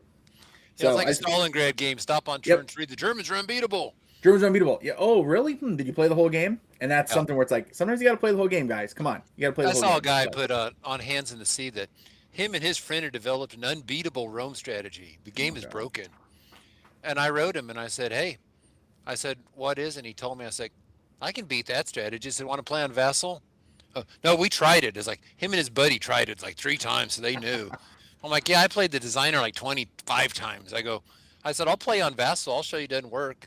Nope, he didn't want no part of that. I'm like, yeah, what Qui-Gon Jinn say? There's always a bigger fish. Yeah. But I was like, when I see those clowns, oh, this game's broken. I'm like, yeah, you don't know it. Yeah. But yeah. So just read the comments. You start figuring out some, and also one of the things I always do, because I've been burned on this one, is go to the forums, type in the word solitaire and solo, and then check on the solo solitaire capability of the game if that's important to you. Oh yeah. Somebody's always asking that. I even mentioned on BGG, I wish they'd put a little thing where they'd put a link to it where we could talk about it. It would be easy to find, but yeah, I checked that because I've got plenty of games where I was like, whoa, I can't solo this. I didn't realize that it had hidden setup and hidden movement. Ooh, I'll never be able to play this one. So yeah. Hidden setup. Oh, that's got to be the word. Well, and then hidden movement. Those two bugaboos, right? Bluffing. I can fake a lot, but I can't fake bluffing. Ramo in the desert. I mean, that's why I sold my copy. I go play with my friend Aaron. He owns it. I don't need to own a copy. So yeah, but it's a lot of bluffing. Here's your word. Some Modern Tactics. Yeah, I haven't played either of those. I know Modern Tactics is from VUCA, right? Their games are expensive too, but you get a lot. You get high quality for what you get. So. Yep. Grumbling Grogner. I also checked the bad reviews first. Let's see what they did not do right before I buy the game. Yeah, and that's so when I do my videos and I do my videos for those who enjoy watching videos of reviews and such. That's why I talk about my negatives. And I actually talk about my negatives first. So I do an overview of the game, and then I'll do my pros and cons. I actually always do my cons first because I want literally you guys to hear right away. Here's what I didn't like about this. And sometimes people are like, whoa, didn't know that. Thanks for telling me. Sometimes they go, that wouldn't bother me. Okay. But at least, I'm sharing first off my negative first. Like, this is what I did not like. And then I go into, but this part is awesome. That way you kind of have that initial, right, like grounding, as opposed to going in, the first thing you hear is, this game's amazing. Oh, but by the way, it's not balanced. And, and then it's like, well, wait a second. How amazing is it then? In the old days, I used to read the 10s first. Well, those are usually the uber fanboys, especially if it's like 310s or something. Oh, for sure. Perfect game. The shills that know the designer and their friends or something like this. I play tested this, and it's the best game I've ever played. Yeah. Okay. Wow. So, yeah, when you read that, it gives you a good first impression. Then if you're really excited about getting the game, the negatives aren't. Instead, start with the negative. I don't know, man. Is this game really going to suck? Then you read it like, no, that guy's just a clown. Everybody else is saying, all these guys I trust and I have similar opinions. Yeah. Yep. By the way, Wayne, you're one of my geek buddies. Hey, there we go. There we go. That's basically when you click Geek Buddies, it only shows them first, and then I'll do the whole thing, where I want to see the whole spread of what everybody's saying. But I won't, if it doesn't have a comment, I won't pay attention to the ratings. Like if you don't put a comment, your number means nothing to me. Yeah. So, and plus everybody has a different what their numbers mean, anyways. Rusty says, always read the Board Game Geek ratings that are in depth. Yeah, having, people actually commenting, right? Not just the number, but commenting. Still no replacement for playing, so YouTube playthroughs are very helpful. Yeah, and I get a lot of people that watch either not just the reviews, but my playthroughs on my games and then comment and say, like, hey, that helped me decide, like, I want this game. Or even, it doesn't look like this game's right for me. And I'm like, cool, I'm glad you figured that out and didn't waste your money and time on something you were like, figured out from my video. So Yes, you saved me on the PT boats, and I always say it. First Jihad, when I said I got to have this, and that opened up yeah. a world of Ben Madison to me. Yeah. Oh, what a good game too. So yes. Um, so you want the next one? Oh yeah, go for it. Go for Okay, it. this is a 1980 sci-fi game, sci-fi war Ooh. game put out by Sci-fi. You got me. TSR. It's called Revolta and Antares. Wait a second. I've heard of it. Have never played it. Yeah, I was like, let me take it out of the thing. It's in There like you a go. clamshell, plastic Yeah. clamshell. I love it. Look at that. Oh, TSR baby. There's your map. Oh, I want it. Little bag of counters, tiny rule book. I want They it. made 8 games in this series. I once owned all 8. I got rid of Oh. 7. They're okay. Yeah. This one head and shoulders above the rest. And when you see people that talk about this game, they're very loyal to it. There's even a vassal module for it. It's not a perfect game, but the first 9 turns are insane, and then the 10th turn's kind of a bit anticlimactic. And but it's crazy fun. I mean, just I'm not going to go on how to play it, but for I don't know 15 years I said this thing needs a remake. Well, the designer passed away long before this, but I think it needs upgraded to modern sensibilities to where you can balance stuff out. Like you're trying to conquer cities, but you got to have the resources, and the resources are going to allow your units to do this. So you're trying to do this balancing act where Is that keep them. He-Man? Says Christoph on the It cover looks like there. He-Man. Let's see Yeah, that it cover. does look like He-Man. It does look like Yeah. He-Man. Hey, But cool. yeah, Down for but it. I mean, it's very cool. The leader powers are crazy, and I was like, and then I thought, man, you could pimp this thing out with miniatures for the tanks. I can get out my memoir tanks, and I could, and oh, Fantasy Flight needs to make this. Okay, Fantasy Yep. Flight's not going to make this game. So it's one of those things in the back of my mind. I think I could mess around and redesign this, but my reach always exceeds my grasp. There's like 5, 6 games I want to go out there and design. I don't know how Mark Herman Yeah. does it. I don't know how he does it. How he can stay focused that long with all these other games out there to play. Of course, he's Mark Herman. That's why. Yeah. Let's do like robots. Yeah, robots is an interesting one that I thought all of a sudden would be a good re-break. Anyways, let's see okay. So the next one I had it's actually a series. Ooh, okay. This one came out in like 1980, 83 or something. It's called, the reason it's hard to see, it's the cyclorama from Gettysburg National Oh, the Museum. Great Invasion. Yeah. Gettysburg Campaign. Okay. Yes. All right. Designed Dr. David Martin, and I think somebody else. You might know him from, he's a Gettysburg expert. He did Devil's Den with Avalon Hill. Yeah, heard of it. Yeah. And then he did a solo game with, he's done a bunch of Avalon Hill stuff, I think. But yeah, Gettysburg expert. And what's cool is he worked, I don't know if he still does, 2019, I don't even know if he's still alive. Was the last time I had potentially seen him. He used to volunteer at Monmouth State Park in New Jersey on Sundays. And I had tickets to go see the Independence Center. So I couldn't stick around long enough to get there to noon. I wrote him, he's like, oh, that'd have been cool. But yeah, but anyways, this was a game. This isn't Gettysburg. This is the campaign. You may never fight in Gettysburg. I mean, it's Lee going north, and at that point, and it is so unique and original on its ideas. I mean, how it handles cavalry screening, it's awesome.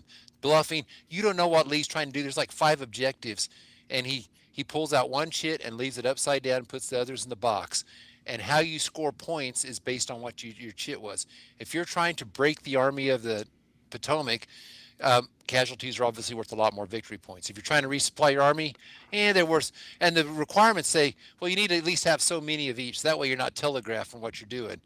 Okay, he did get some supplies. So is he on the supply train, or is he, which one of these? Well, It's kind of required for all of it. Plus, you get a little victory points for the others. But it keeps you guessing. You're me. What's he up to? Yep. And then when you're Lee, you're sitting there cursing Jeb Stewart for making that foolhardy run. You don't have your cavalry, and you're trying to figure out who's in. Because the thing is, the stacks, you put your counters in there. It's an area game. 5 and stacks of 5 inverted. So there's a lot of Yeah. that. I can't solo the game. And then you send your cavalry in and say, I want to look at that stack. And then you, based on this cavalry strength you have, and then you subtract the screening strength if they have any, you roll on this thing and it'll say, okay, you can look at the top 3 counters from the top down. And there's dummy counters in it. But the problem with the game is it's very 1983 or whatever, 86. Yeah. If you've played those old 80s games, your counter says you have a strength of 15. You have a sheet of paper here where you're taking casualties. So if you have 4 casualties, he's now strength 11. You got On to the check vast, check yeah, the paper to yeah. keep track of it. On the vassal module, when you check it, it starts changing the counter itself. Yeah. But paperwork or bookkeeping and stuff in my games. yeah. And the not rules have a little huge bit of fan. clarity problems, but because we didn't have BGG and stuff like that. Yeah. But the paperwork, best left in the 80s, you could fix that with a series of blocks. You could fix that using what Worthington did in Antietam with the counter underneath the unit. You know what I mean? To Yeah. show the variable strength of the unit. Yeah. That system also, when he finished that, something like in the 90s, another designer picked it up and ran with it, made a series rule book. So he made a whole bunch of these. Lee Takes Command. Nice. That's about the 7 days campaign. These games all have Rick Barber maps. The original one did Ooh. not. Yeah. Yeah. Love a Rick Barber map. Love a Rick Barber Marching map. through Georgia. This is Sherman going through Georgia to conquer Atlanta. See, those are all like operational scale. Yeah, they're big operations. And Yeah. that's Clash of Arms. Yeah. Autumn of Glory is Rosecrans conquering through the way he swept through Tennessee so quickly, then it ended at Chickamauga. Yep. And then Mississippi Fortress. This is cool. This is about Vicksburg. Nice. Yeah. And this is the best game I have seen for, if you ever wanted, I don't know if you know much about Vicksburg.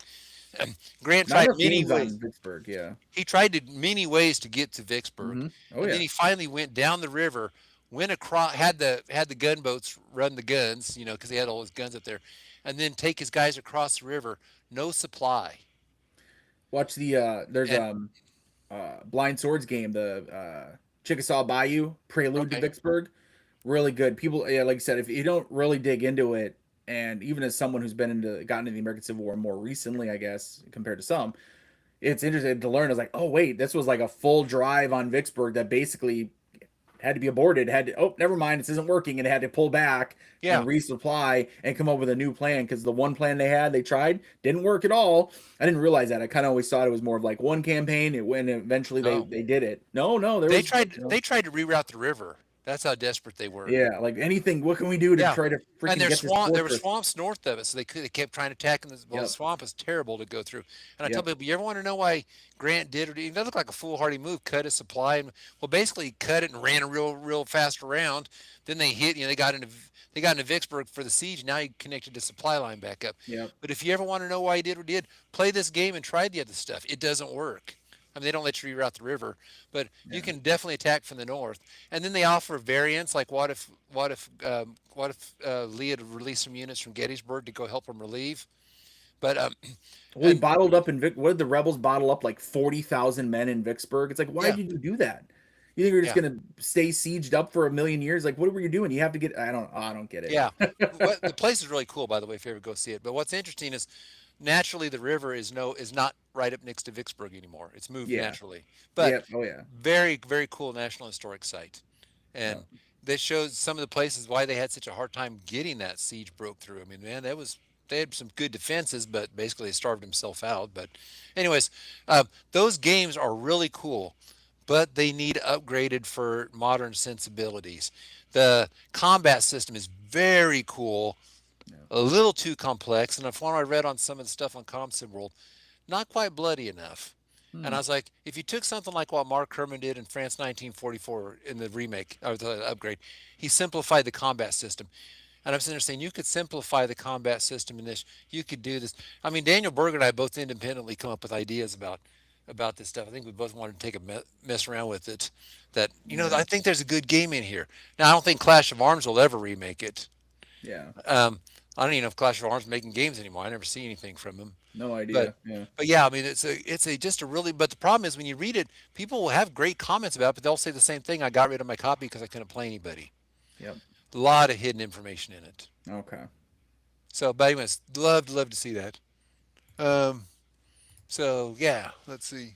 William says, Oh, does shit. anyone limit their game collection? I'm kind of like I have 70 plus games. I really play all these in depth. So we, me and Judd, we talked about this before. We do in the sense of like it's kind of this is it for like my shelves. Like that's it. I have the shelves here. I have the shelves over here, and that's it. Although clearly, like as since I run this YouTube channel, I constantly have new games coming in, and I am kind of cult to the new. I admit it, but I do like limit at least in the sense of when I have games coming in. Once these shelves are full, I got games going out. In fact, I got a couple games going out today that I've sold on Board Game Geek because then I know I have a couple games coming in now. I just had a couple get in, and I have a couple more coming in. So like constantly rotating in that sense of like limited in the sense of I'm not a collector. Like I have 1,200 war games. When I first got in the hobby, I thought I'd collect them, but now, nah. Yeah, I mean, I used to have an entire shelf over here dedicated to DVG. I Yeah. don't think I have any DVG games Oh, left. But yeah, I you got had a I whole. got a DVG shelf over here. I had a whole shelf of Columbia. I got like 3 games of Columbia now. So, but yeah, I have these two. Whew. These are mostly my war games, and I got two over there that mostly Ameritrash, a little war games, and I got like a little small one that's a hodgepodge. But Yeah. that's it. I'm not gonna Well, tell my wife I need to buy 3 more bookshelves down here yeah. because I've done enough. She not that she'd be against it, but I'm like I've taken up enough space. Oh, agreed. And nothing against it, Judd. Just like you said. I mean, like GG here, no limit on games. If you count magazine games, I'm closing in on 700. I am single and old. It is what I do. And people have hobbies. I mean, Yeah, I don't have a lot of expensive hobbies, so that's I can focus more on my wargaming. But like, there's I mean, guys whose hobbies are classic cars, guys who love boats and they go bass fishing. Well, they're spending a lot of money on that, and they're having garage space and storage space for all that. So what's wrong with having some war games or whatever? If that's what your hobby is and that's what you're interested in, that's your passion, go for it. Nothing wrong with that. yeah. That's why I'm pretty selective on what I buy anymore. Because, I mean, like when Bayonets and Tomahawks came out, I go, well, that looks cool, but hey, Cult of the New, blah blah blah. And the ratings are always gangbusters coming out because everybody tries it once and Yeah, oh, this is the greatest thing ever. yeah, I waited like 3 years because I said, well, let's see if people are still playing, if they still like it. And after 3 years, GMT did a second printing. It was like, yeah, this game really is that good.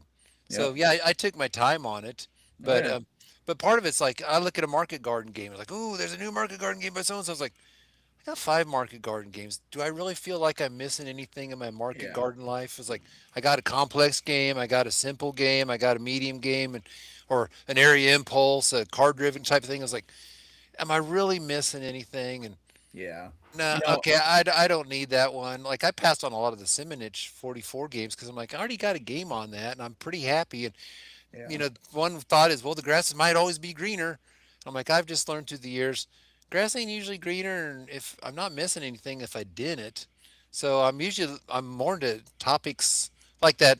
I backed that Worthington one that came out about Washington spies. I've never seen a game on that, and yeah, I've got the Alexander Rose book. I thought that'd be kind of cool. Never yeah, seen it, So those travel games are tiny, they're fine, but a yeah, lot of times I'm more into obscure topics than. Now the exception, and I actually, truth be told, Mark Herman's whatever Madman of the Mediterranean or whatever. I don't have a lot of games on the Italian campaign. I got like one or two on Anzio Casino and yeah. Anzio game, but not a lot on that. So I could have more on that too. Yeah, I don't have many at all, so that's yeah, I wouldn't mind digging into that one a little bit more. Definitely always room to learn more. And yeah, because of my YouTube channel, I kind of I do get in more new games probably than like a lot of people do. Not everybody. I know some of you guys probably get even more than I do, but part of that is like just kind of I get them, I'll look at them, and then I may move on from them. It's not a guarantee. They're not staying in my collection unless there's still games that I even liked or I do like that I'm like, I don't need to keep a copy though because I know I yeah, have limited space. I'd say And 2/3 of the games yeah, I got rid of I liked, but it's yeah, just like, oh well, for sure, I for had sure. other games I like better, or this one ain't gonna see the this one probably is not realistically gonna see the table for 15, 20 years. So Yeah, what's the point? we've covered topics that I'm like, we talk about these games we like, and I'm like, well, I don't have a copy anymore, but I do like the game, I promise. Yeah, But I just don't have a copy right now. I moved on, I traded it away, I sold it, whatever, and I got in something new, something different, not necessarily new, something different, something else that I wanted to look at and play and explore. So I definitely like checking out new games and new systems as well. So new to me too. I had another I wrote down on here.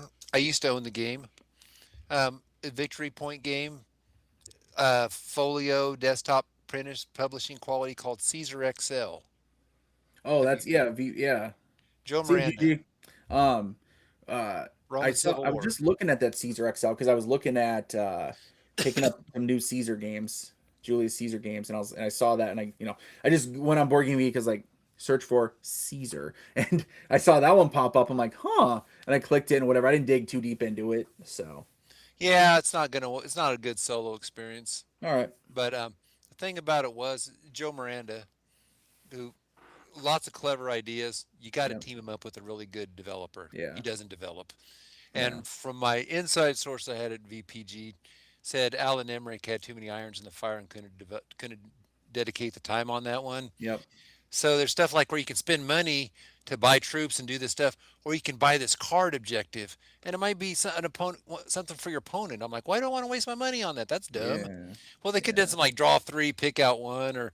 But anyways, Daniel Berger, Fans in the Sea, yep, he made a variant and posted on there, and it made the game way, way better. I think on my comment I said, don't even waste your time playing this unless you use Daniel Berger's variant. Then I typed the link to it, but it was old VPG quality. It could use a nice upgrade, yeah. probably a little more development. I mean, I guess it turned out pretty good after Daniel's fix, but if you want to do a little more development, I think there's a really dang good game, and it's different. It's not like the Caesar block game. Yeah. There's less war. There's a lot of because it covers on the other side's what Pompeii. So I forget the guy's name that Caesar's fighting. Oh yeah. I was Oh calling yeah. Pompeii, and they're like, no, that's the volcano. Yeah. So he's Pompeii to Pompey, me. Pompey the Great. Yeah, I'm like, well, if you've known him as long as I've known him. No, but That's so great. yeah, he had a lot of money. So yeah, the money factors into that. So Yeah. Caesar Yeah. had the military. So it was a good game. I'd like to see it done, but I don't think Decision's going to do it. I think Miranda pretty much No. only works with Decision now. Yeah, it seems like it anyway. I don't know unless yeah, I don't know if he's done anything with anyone else. Yeah, and I had Ambush, but it'll never get redone. And my thing was Ambush phone app. I don't know if you ever heard of it. The solo game, Victory Games, 1983. Ambush, you said? Yeah, I've heard of it, never played it. So something and that's some of these games, yeah, they're just a little bit before my time and I haven't picked them up. I'm cold to the new baby, so I don't pick up old games usually. So it's the part I was talking about. Parts of the 80s are best left in the 80s. yeah. It had you'd enter a hex and you had this decoder ring thing you'd slide through, and then it Oh would man. tell you a paragraph, and then you go to the paragraph and read the book, and then it might set up something. Kind of a cool Um, idea. Great idea for the Yeah. 80s. Too much fiddly work for old grumpy guy like me now. And I Yeah. said, if I just had a phone app where I typed hex 3025, boom, and Yeah. Butterfield has no interest in re-releasing it. Well, And yeah. I even mentioned the phone app. He goes, "That's a great idea. You ought to do it." And I'm like, "Yeah, but see, back then that book, I don't think there was So, electronic copies back then. They typed them by typewriter. I'm not oh, typing that entire thing into a and putting it program." into an app. So Yeah. like for example, and it's related to what you just said here. So like I have these are little game books. They're reprinted, re-released by Steve Jackson Games. Those are like the fire Oh. Warlock on Firetop Mountain, stuff like that. Mhm. Those like old game books. Choose your own adventure style, but where you actually have a character and you're rolling some dice and everything. Well, instead of doing pen and paper at all, I grab a book, and that's one's missing because I'm playing it right now. I grab a book and I have an app either on my iPad or my phone that I have, my character. It has a dice roller in there. So all I need is the book and either my phone or iPad, and I can roll dice. I can keep track of my character's stats, combat, his inventory, all that while playing through a book. So I get the book experience, right, of having leafing through the book. Look, 247. But then I also get to compare it with an app and everything instead of having like a clipboard with pen and paper and I'm rolling dice. Because I can sit in my living room and my little kid, he's running around. Little Vern is, whatever, and I can just have literally like, put my phone down, close the book, and I'm good to go. Play with him for a while, and then back to my little game, back to my little adventure. So just combining kind of old school stuff with modern technology, I think can work really well. Okay. So On the questions, I have not played combat, and yes, developers are worth their weight in gold. Um, some guys need developers a little more than others. Like and when I did yeah, Hands in the Sea with Dan, he did almost all that on his own. I I threw tons of think ideas at him, and he shot most of them down because he. What's funny on Hands in the Sea is like I was wanting. I was sitting there reading Goldworthy's book on the Punic Wars, like, oh, we should do this, we should do this, we should do this, and I was looking at it from, I know this game so well, yep, we're just adding a couple more rules. That's rules creep at its worst. Dan had yeah, his eye on the ball. He said, there's going to be a lot of people coming over from the what do they call that? The few acres of snow. And this is a massive jump for them. So yeah, no, let's keep it simple. So he ended up going with one of my card ideas, Hannibal the Rhodian. yeah. I think it's called seamanship in the game. I said, dude, we got to get this guy in here at least. And I come up with a way. He's like, okay, I'll go do that. But most of the stuff, like we was telling him, yeah, this isn't working. Then he like went on an airplane trip and then come up with that whole strategy card thing at the top and the progressive cost. And it's like, man, it's like he did a he did not need much development. I mean, I sat there and worked with him all the time, gave him feedback, but yeah, some people need a lot of it, and Miranda's Yeah. just one of those guys that needs. I think he's kind of moves on to the next. I mean, he did all his magazine games, and a lot of them get a reputation for underdeveloped.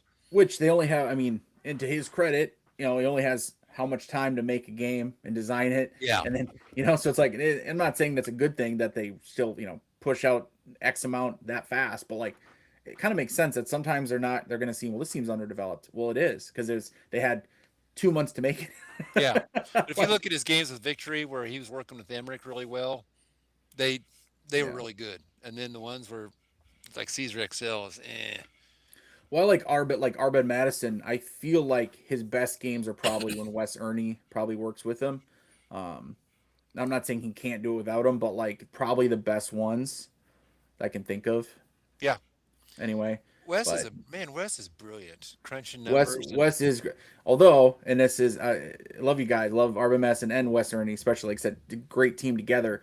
I do feel like sometimes even with Wes on board, maybe they just get too much in the numbers, and so then even Wes has admitted later on, like with Last Jihad, even he admitted some stuff later on. He's like, yeah, maybe we had too many modifiers and too much number crunching, like action to action, turn to turn. Maybe we could have cut some of that down. It's like, yeah, you probably could have a little bit, probably could have tightened that part up a little bit.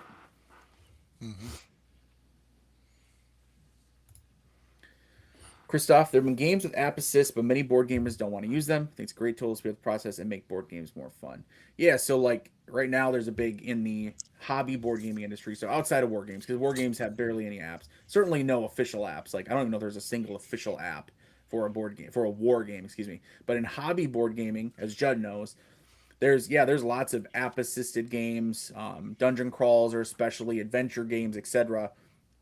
And there's definitely people even in that part of the hobby that are like, no, I don't want an app, I don't want that, because if I buy a game, I spend $80 in a game and I got to download the app, and then 5 years from now I go to play it, the app's out of date, I can't download the app anymore, it's no longer supported, now how I can't play my game. I don't blame him. And it's a little bit of a thing where you're like, are you inventing a problem that hasn't happened yet? But at the same time, I get it, it's absolutely a risk. I will say that maybe having something that helps, we could probably have a little bit more of that in wargaming. Although I don't always know where it would help, because war games and hobby board games are a little different in how they're designed and how they're run and how they're played. Hobby board games, you have a game that takes more than an hour to play, and you got people grumbling. In wargaming, that's business as usual. You Yeah, know, it took an hour to play. Oh, that's a really fast game. In yeah. hobby board gaming, if it's an hour plus, people are like, "Oh, this is a long game." What? Hey, So I cracked me up when I get on to see this Eurogamer's Shelf of Shame. They got yeah, like 7 games on there. I'm like, dude, I could have those played by next week. yeah, these are really complex and hard to learn. This game takes an hour and a half to play. I don't know if I have enough time for it. Huh? Yeah, I just played a game where it took an hour and a half was like one turn. yeah. I'm like, I got Federation Empire on my shelf. It has a 150-page rule book. Ah! Yeah, You they know, don't.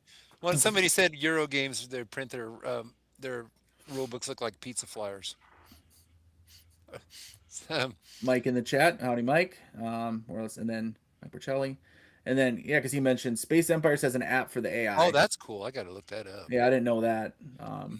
Now they made somebody made one for Fire in the Lake.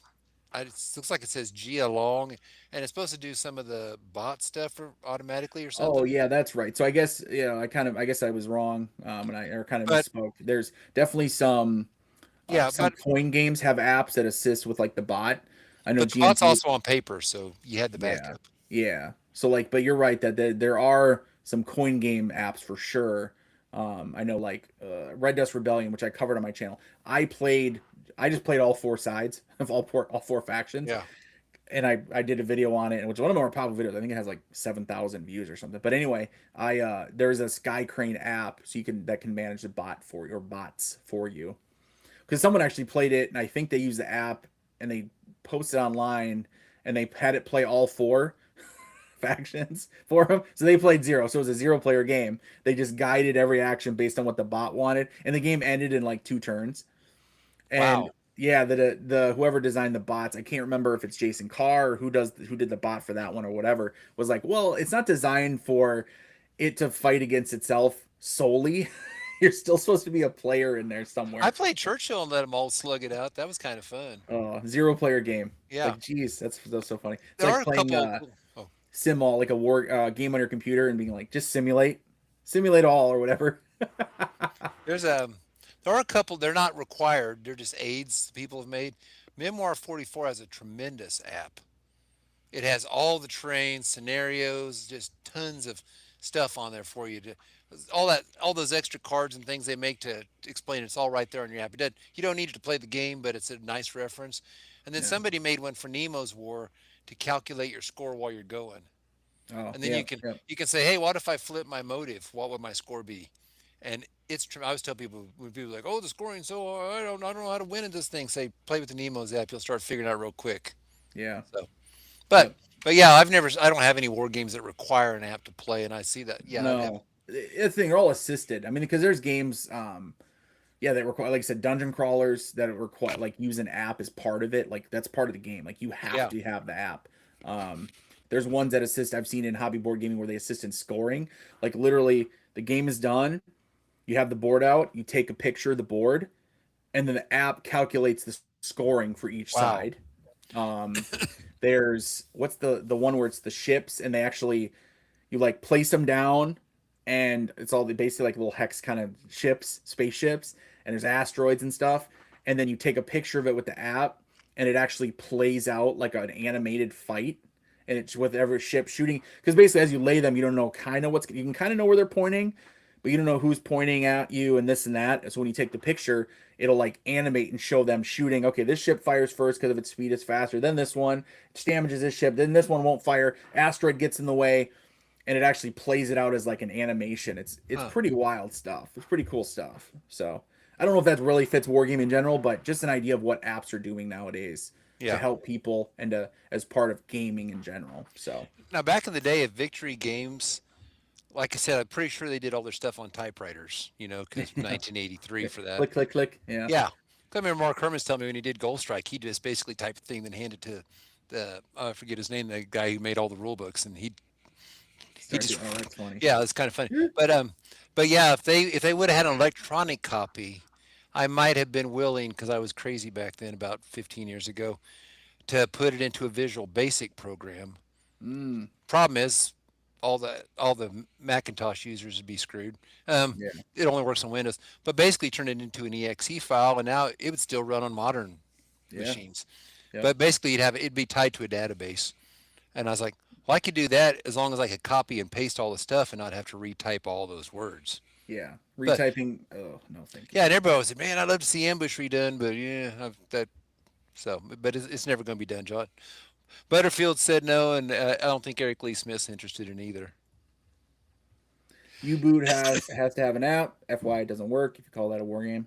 War game adjacent. We're not here. Me and Judd aren't here to argue about what is and isn't a war game. There's lots of good, great historical games that are iffy on it, but who cares? Yeah. I just know that you boot. I know what Mike's talking about. That is it's definitely not a traditional war game, but it's war game adjacent, obviously, right? It's about U-boats. But yeah, it's app, but the app has to have it and all that. It's tough. Yeah, so I get it that we don't want too many apps to be like taking over stuff, but app assisted, or I shouldn't even say app assisted, app optional, I think is a good idea to have more of those, like GMT does, where yep, you can have an app that'll help you run the solo bot, so you're not flipping through charts and you have 6 pieces of cardboard that you got to like flip back and over, the player aid style, where it's like, okay, this side, what's here now? Where does it say here? If you could just throw it in the app and just like quick, okay, it's this guy's turn, this faction's turn, this is what's okay, but and it keeps following it through the game, so it knows what action they are going to take, or you flip whatever. That'd be pretty cool. That's cool to me. So Yeah. Oh, there's a comment out there about Rebel Fury costing 75, and you can buy it for 5 on Steam. Yeah. yeah, Yeah. I was like, you know what? Even if I got 5 years of playing at them, I'm pretty sure I can get $5 worth out of that. It's the whole movie thing, If I pay $5 an hour to go see a bad movie or even a mediocre movie, or even a good movie, I'm pretty sure I can get my money. Plus, thing on Rebel Fury is like, just wait couple years. They're going to reprint that thing. yeah, yep, I mean, there's Mark Herman games. His games are almost always continuously in print with GMT. yep, yeah, for sure. So, Judd, do you have any other games to show off? Nah, not really. All That's right. pretty good. Pretty good. Ooh. So, Yeah, sounds good. like to me. I said, I got my game. I got France 1944. So if anything comes out, yay! But I got the game I desperately wanted so bad. Judd's got his game, Desert Island game. He's good. Maybe that's gonna be another topic. We'll save that for another show. What Desert Island game or games would you have? Problem is the wind's going to blow everything off. And what's your shelter situation? You know what I mean? Like you get those crazy monsoon storms. Yeah. It's gonna ruin your games, your components. So yeah, exactly. You can have a waterproof shelter. Well, geez, I mean, I don't know. I don't know if I can build one. I'll tell you that. Yeah. Probably not. So Rusty says I use Vassal more all the time. Some have good assistance. I'm not a Vassal guy. I know Judd is really familiar with Vassal. I'm not against it. I just don't really use it. I spend enough. It's not that obviously my job is not computer based, but I do have a MDT in my squad car all the time. So I spend enough time on my computer where I'm just like messing with it, that when it comes time now that I've kind of gotten to the point where in my off time, and then obviously computer here, my gaming, it's a gaming PC. I use some stuff. I do all my video stuff on here, my video editing. After all that, yeah, that's why I like to get on the table, do some cardboard, push some cardboard around, roll some dice. For me, that's why Vassal is like, I'm not against it. I'm not really there yet. Maybe one day. So Christoph says, chop some palm trees and make a shelf. We got to figure it out. And then you can store more war games on it. It's the classic war game. There we go. First thing you'd make 2 shelves for your war games. Now, I'll tell you, Gilligan's Island would have it all figured out. Professor would have that thing set up. He'd have dice made out of coconut, and then I know. I was like, wait a minute. Do you remember Gilligan's Island? Are you old enough to remember that? I know of it. I've seen an episode or 2. I get that reference, like Captain America said. All right. Well, I think we're gonna wrap it up. Judd, anything else for the people still watching? Nah, just a typical thing. Once this video posts officially, oh yeah, go down in the comments and tell us ideas for future ideas. Yeah, and not in the chat right now. Not in the chat where it's on your screen, guys. Probably over there. Not in your chat right now. Wait till the video posts. Go to the comments so people can see that after the fact and post your ideas. We've gotten some great ideas from people. We've covered some already, but we're always looking for more ideas and stuff that you guys want to see, that we also are like, ooh, we want to talk about that, because guys know we love talking about war games, and we're going to keep doing it. So, but it is great seeing everybody as usual. Everyone that showed up today, that watched earlier, has had to go. Everyone's here now. Thank you so much, guys. Really make the show having you guys here talking, because me and Judd, okay, be honest, me and Judd, we could probably talk if there was nobody watching. we'd just be talking about games. It'd be fine. But it makes it extra special that you guys are here and can share your thoughts with us as well. So Christoph, Jeff, hey Steve Carey. Oh no, Steve Carey's in the chat. Oh, he is? He is right here. Wait, Steve, wait. Steve, you're about to get ambushed. It wasn't me. We need this more than any other game. Anyways. Make it happen, Steve. I'm sure that's simple, right? Snap your fingers. Make it happen. You're a man of many talents, Steve. We know you can get it done. So. Love that game. Anyways. Feel better, Judd? Ah, You got it man, out of every your time I system? post that on, people are like, I want to play that game so bad. I'm like, well, it's going to cost you Yeah. about $150 because you really need to get the expansion when you play that. So, Absolutely. Rusty, Stuka Joe, Nick, and again, everyone else. Hey, guys, so great to see you guys. But yeah, 2 weeks from now, we will be back. But yeah. All right. Until then, guys, see ya. all right.